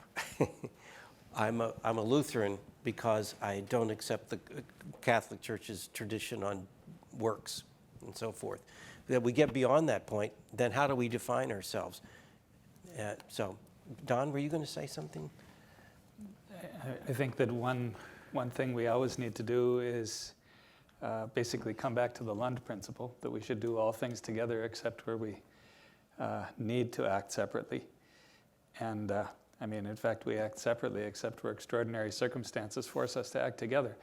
And so the insight of IARCM is that Christian communities need to own what we hold in common and always move to that second step. In light of what we hold in common, what can we do together? And so how do we as churches instinctively take that step and always look to take that step and find richness in taking that step? Explain Lund principle for people who wouldn't. Yeah, we should, so defined in 1952 at a World Council of Churches event, that Christian churches should do all things together except where deep differences require that we act separately. So, and repeated in the preparation for the 2017 by the Lutheran Catholic Joint Commission. Right. That was one of the 5 imperatives that they came up with.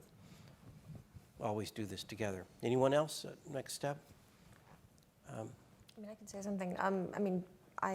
Because I teach history, that's where that question hits me. As you say, a lot of how we have defined ourselves has been around confessional difference. How many people come to the Anglican tradition, actually particularly now within the Episcopal Church, many people are converts.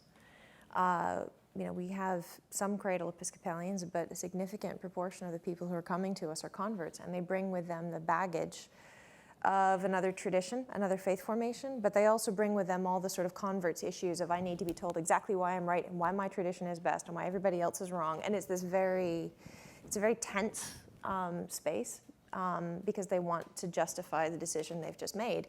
And as the church historian, my task is sort of to walk that back, or at least to help people either come to terms with the faith formation that they have already had, so that they realize that even if it's not where they are right now, not everything about it has to be bad, and sort of to do the reconciliation with the work with their own past, so that then when they meet it in the pew, because they will, they don't then react. What's what I'm looking for? They don't then react. They don't project their own issues onto the people in the pews. Mm-hmm. So how much of that can you carry over? Newman certainly is an example, right? And you pointed out, and Don also, where he certainly still claimed his Anglican roots and everything, and then there were moments where he disagreed.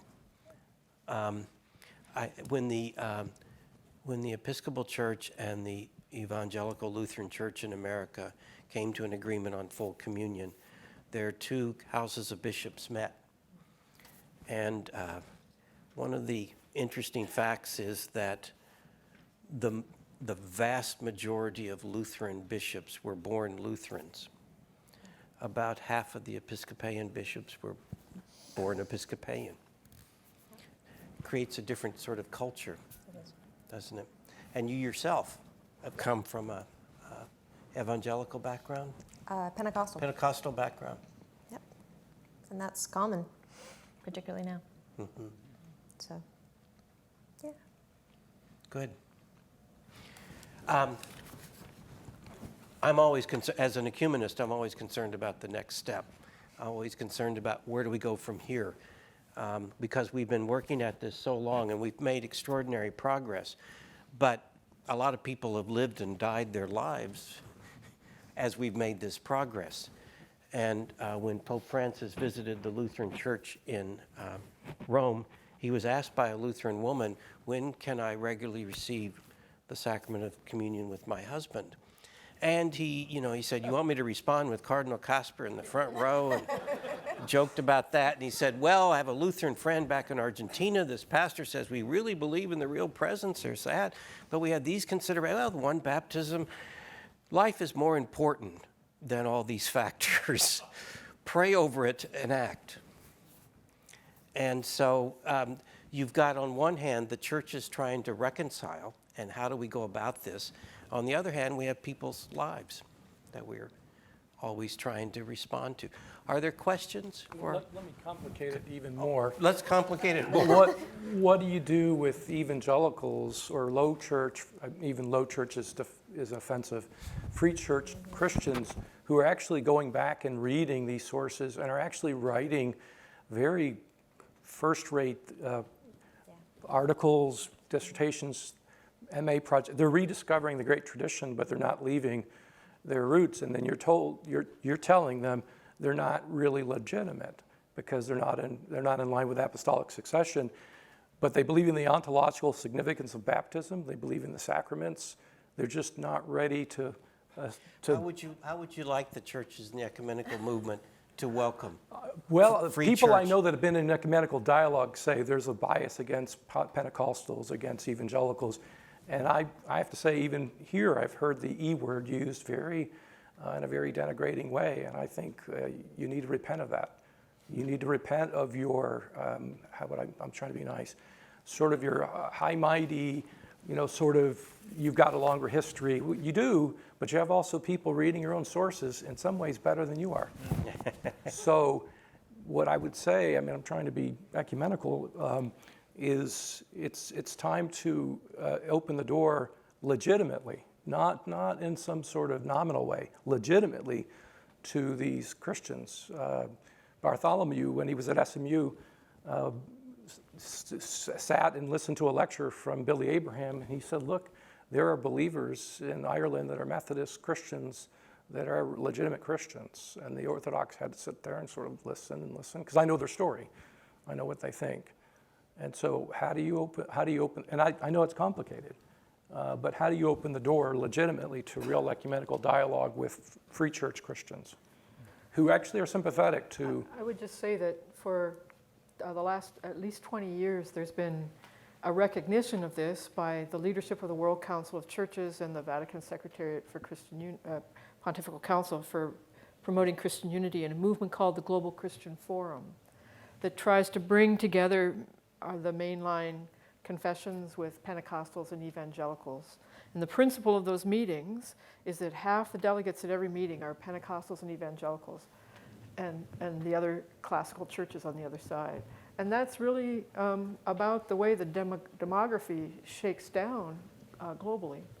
So I think there's a growing recognition on the part of the classical churches that evangelical and Pentecostal communities have to be taken seriously, and we have something to learn from them. And I've been part of those conversations, and there's a wonderful energy there right now. I think I agree with you entirely. Our church leaders need to take this much more seriously.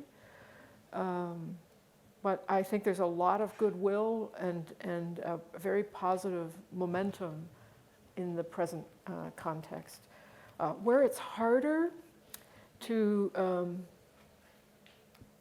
nourish goodwill are in places, in some sectors of Latin America and Africa, where the ways of proselytizing are very offensive, and they're doing great damage to our relationships and undermining the possibility of collaboration.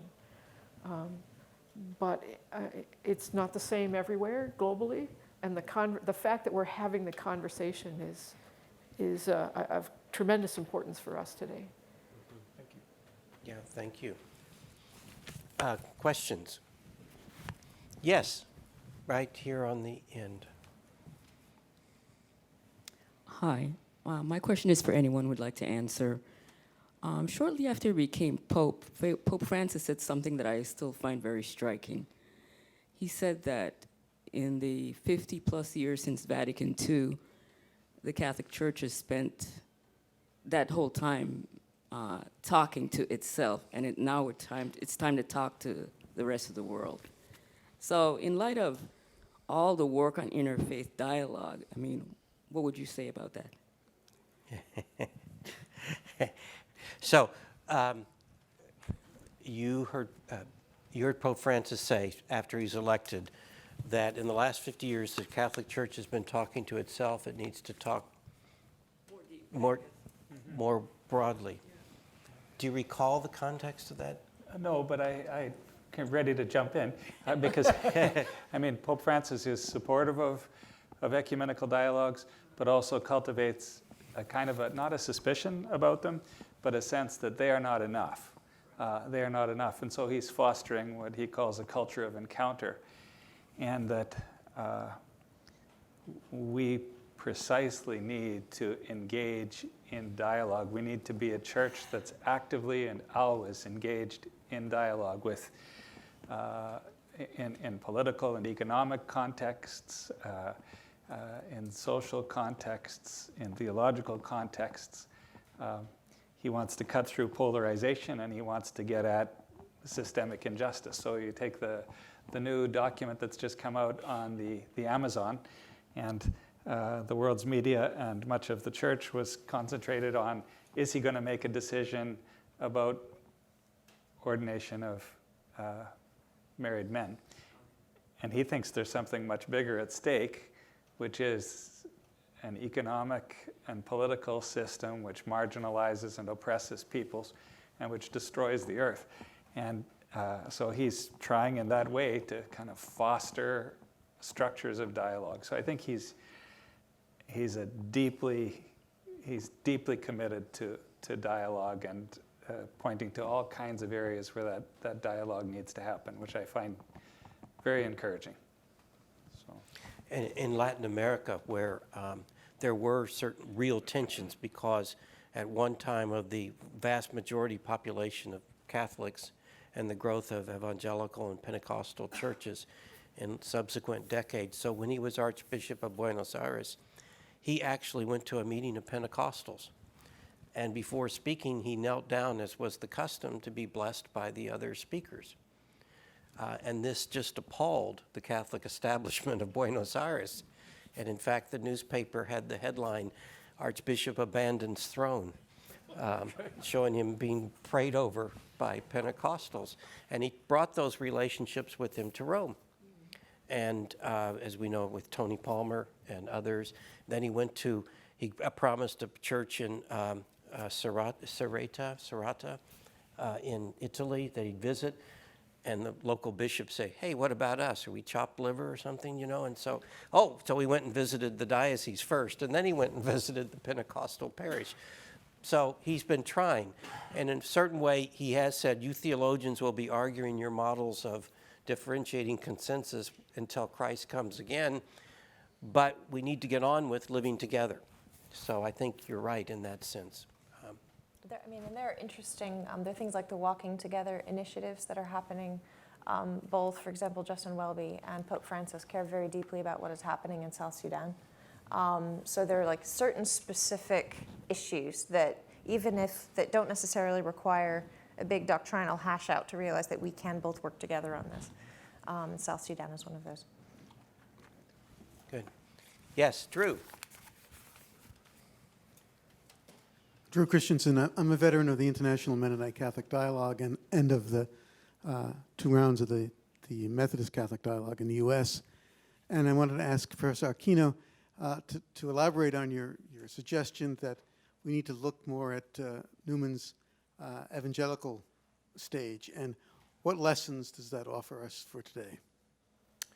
I'm not sure, but I think what's important is to go back and try to look at it sympathetically to see what appealed to Newman and what would be helpful actually in and through Newman to appeal to evangelicals. Because like I said, I think there's a real keen interest in Newman, not only among Anglicans and Catholics, but non-Anglicans and non-Catholics, at least from my experience of working with people. So I don't have any concrete suggestions other than it's time to revisit that. Can I add to that? My sense of the little I know of Newman's biography, but of other Oxfordians, is I think we forget that the birth of the Oxford movement was not just a reaction to the changing relations of church and state in the Church of England, but it's a movement of caring for the poor. And that those early 19th century evangelicals were working for the abolition of slavery. And the Church of England had lost contact with the working classes. I mean, this is also where the Methodist missions come from. But I think that we forget how deeply imbued Newman and his friends from Oxford, were to ministering to the poor and the working classes in England. And that was an evangelical movement. And I guess like what I was the getting Wilberforces also. What I was getting at was, even though there's a primitivism that you see in these Protestant churches, these free church traditions, let's get back to the original thing. What's happening is they're now discovering there's development. In other words, Christian doctrine of the Trinity, second person of the Trinity, those things happen over time. They're not just reading Scripture, but they're actually reading Scripture in light of particular, the rule of faith and things like that. So how do you engage those? And I imagine Newman has something to say about that quest for early Christianity. I mean, that's kind of what changed him around a little bit, I think, because he discovered it wasn't quite what he thought. And so I wonder if there's some lessons for free church Christians that kind of see Newman in that respect, not only as an evangelical, but as an evangelical who actually changed his perspective based on history and tradition and all those kinds of things. It's like reinventing the wheel. They do that a lot. Yes, they do. We all do. On a regular basis. It's really important, though, in this step that we are constructive in the way we engage one another about the relationship going forward, and that we not instrumentalize each other, that we not form what I call negative ecumenical coalitions against things. So groups will come out to prevent something from being voted on in a negative way, and it's really using one another, but not wanting to talk to one another about what separates us as Christians, that we can unite together against this element in society or this one factor. And rather than what is it about our Christian faith that draws us together and reflect on. And certainly we benefited from those evangelicals who have been very much taken up with the Catholic social tradition and engaged us in various conversations. That's been very helpful for how it's read by them and what they hear it saying. One of my evangelical friends, Ron Sider, says, I pray for Pope Francis every day, which is a great thought to know that that he's being remembered by someone who's an evangelical blogger now. So, other questions, other comments? Yes, Leo. Thank you all. Kathy, thank you especially for bringing in. Thank you especially for bringing in Bernard Lonergan, because I think in terms of the impact of Newman in North America, this is huge in terms of the relation to the Jesuit community and all of Catholic theology, and many Protestants influenced by him. It's a question, and Fred, as I was listening to your wonderful explanation, I kept, and this is when I read Newman too, I keep hearing the ghost of Bernard Lonergan on the side, kind of taking over things from Newman, like the assumptions, the antecedent assumptions and the probabilities and all. So my question is, what do you think Newman would make of Lonergan's appropriation? And then what does Newman have to say in the ongoing, reception of Newman through Lonergan? That's a really good question. Yeah. Because I think what Lonergan gets from Newman is the role that judgment plays, right? That when we make theological observations, they're not merely rule governed. There are these assumptions and the cultivation and formation of the judgment. I take Newman to be largely coming out of the British naturalist tradition. I'm not sure he would be as continental as Lonergan if they met. Obviously, you're bringing people together from different time periods, but I would take Newman to be a little bit more in the Anglo, the analytic tradition of philosophy or something like that, whereas precision is focused on experience and the employment of concepts and ideas, whereas I see Lonergan a bit more almost sort of a transcendentalist in some ways. So there would be some room for disagreement maybe, or seeing things differently. But the commonalities, I think, the employment of judgment or the relative sense. But I don't know Lonergan as well, but I take it he doesn't always use that language. Occasionally you can see Newman's influence in Lonergan, but maybe not always explicitly. Are you addressing this in your work on epistemology? I'm actually engaging a lot of the analytic philosophers who are Catholic, we're meeting in Bologna this summer to talk about whether Newman was a fallibilist or infallibilist with respect to knowledge. Because in the grammar, Newman seems to think there are false certitudes, and if that's the case, then he's a fallibilist. But then he talks about the indefectibility of certitude, which those two things really are hard to figure out. And we have a person who's actually reading a paper on Newman and Wittgenstein. So this is a person who's actually employing a secular philosopher. And then you have Mike Bergman from Purdue, I just found out, is interested in Newman's idea of conscience. So what I'm interested in doing is engaging philosophers who probably theologically are fairly thin with respect to their Catholic identity, but now are rereading Newman because they find him interesting philosophically. So that's the conversation I'm having right now.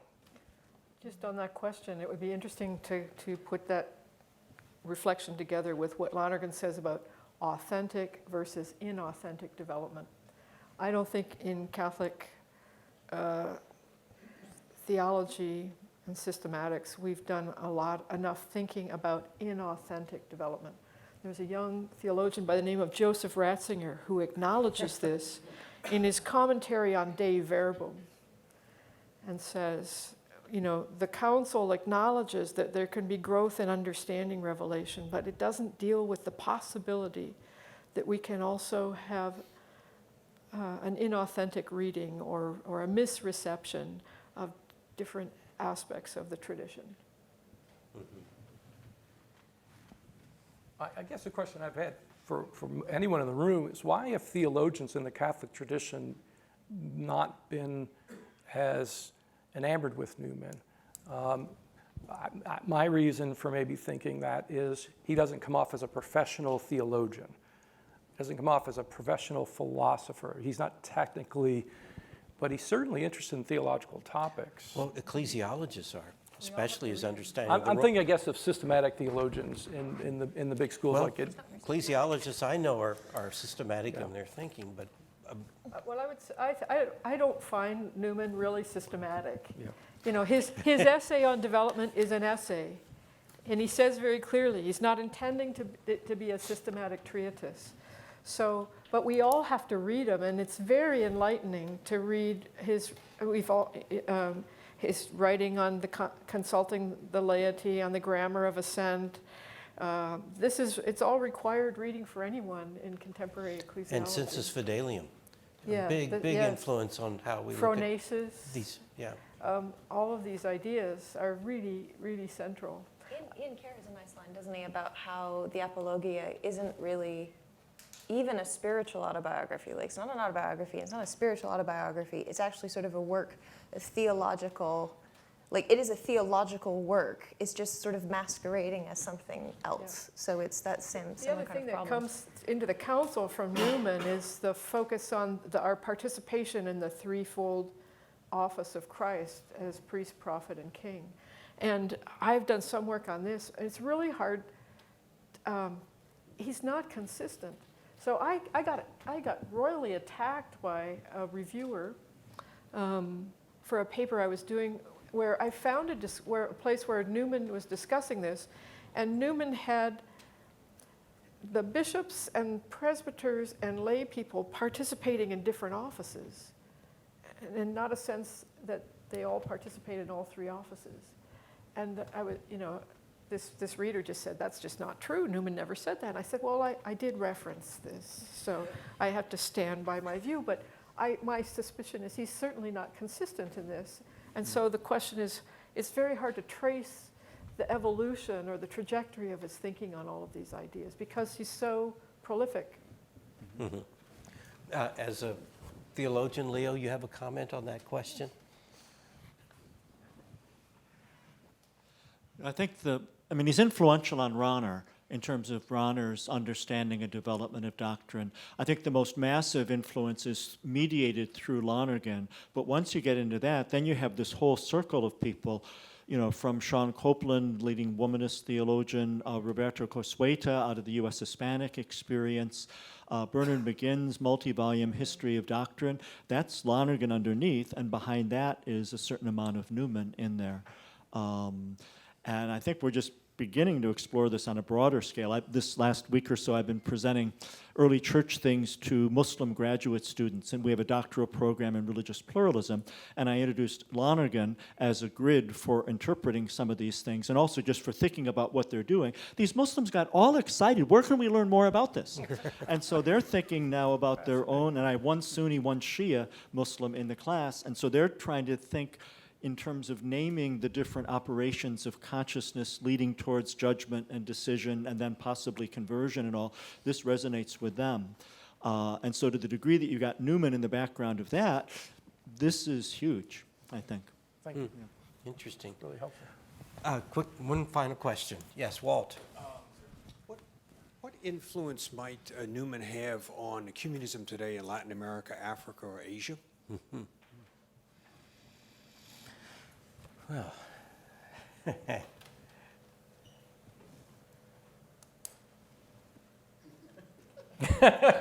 is he so North Atlantic in his understanding? I think all of these ideas that we're discussing, those of us who are engaged in any kind of professional ecumenism have to be somewhat cognizant of them. But at the grassroots, I think Newman's not a big influence, if that's a fair reading. But Even at the ecclesial level, theologians dealing with interreligion, there's differences, and I'm just wondering the types of ideas, not Newman per se, that they're reading these books all the time, but these ideas, will they resonate? Is this a Western discussion? No, in my experience, my Latin American colleagues are better informed and educated on these questions systematically. We're way behind the 8 ball in Africa. And that's a reflection of the rapid expansion of Christianity and Catholicism in Africa and the paucity of resources for seminary education. So sometimes they don't have access to some of the primary texts. And I wonder if his grammar of assent would be of influence in some of these places. I've had. Well, I wouldn't start there. I've had African graduate students who've never heard of our own church's commitment to ecumenism. Elizabeth Anscombe, who's They're teaching in seminaries. very devout Catholic and philosopher, her daughter threw the grammar against the wall because there's no introduction. It just kind of throws you in. And I would not give it to most people as a big start, maybe something more preliminary than that. John has a question. Was there another? Okay, John O'Malley. We'll suffer one more question. This is not a question. I'm going to soar above these questions and make 2 pronouncements. One is the Second Vatican Council is an extremely complex affair. But I think if I had to name one book that was most influential at the council, implicitly or explicitly be Newman's development, essay on the development of Christian doctrine. It's kind of almost the foundation for the way the council finally moved. Not that the council fathers really understood it, but as an idea, as a vague general idea, I think that is the one book I would name. The second is talking about his legacy. What does his canonization mean in the Catholic Church? I think it's tremendously significant because he is a real intellectual and someone who is really deeply engaged with the problems of his day and is still being read and appreciated today. And there aren't many canonized saints who can do that. So I think this is especially important for the Catholic tradition. Those are my two pronouncements. Very good. We'll stick with that. Can I just react? I was doing some work on this some years ago, John, and I realized the essay was out of print. And it gets re-edited and republished in 1963, because I think people wanted to read it. So that kind of might confirm your... Sure. So people weren't reading it maybe on the eve of, but during the council itself. It became very important. Reading it, they had the idea. They Yeah, heard of course, of course. And one last thought is just in rereading those excerpts from his letters about infallibility and his deep criticism of the Ultramontane movement and his deep criticism of Pius IX, to now read those texts as letters by someone who's a canonized saint, it was quite an interesting thing, right? That the things that might have blocked the canonization in the past did not block them in this instance. And Newman is so deeply human and engaged with his dialogue partner and goes into territories that would be no-fly zones, you'd think. That was good. the most difficult thing I've ever written. I had to do a 200-word abstract for St. Mary's Church at Oxford. They wanted to put these poster boards.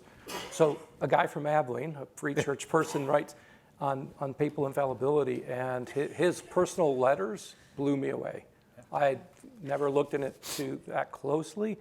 I wasn't surprised, I suppose. It was just, I mean, we're talking about cardinals inviting him to go. Well, he said, no, I've got to write this grammar. And he was writing it at that point, but I'm not sure that was the reason. in light of the concluding discussions on Lumen Gentium, especially this whole debate at the end about authority in the churches, and the note that Pope Paul threw in at the last minute, meant that we still had this unsettled affair that Newman himself wrote about. It's going to take us a while to settle in to what this means, and there was real evidence. I remember the chapter in your book when they finished it. Everybody was kind of distraught at the end. It just wasn't the way it was supposed to end, the debate on Lumen Gentium. So, well, thank you very much. You've all been very patient, real ecumenists seated in your chairs for 2 hours during listening to others. We have now at 3:45 our final session on Newman the writer. So we have a break.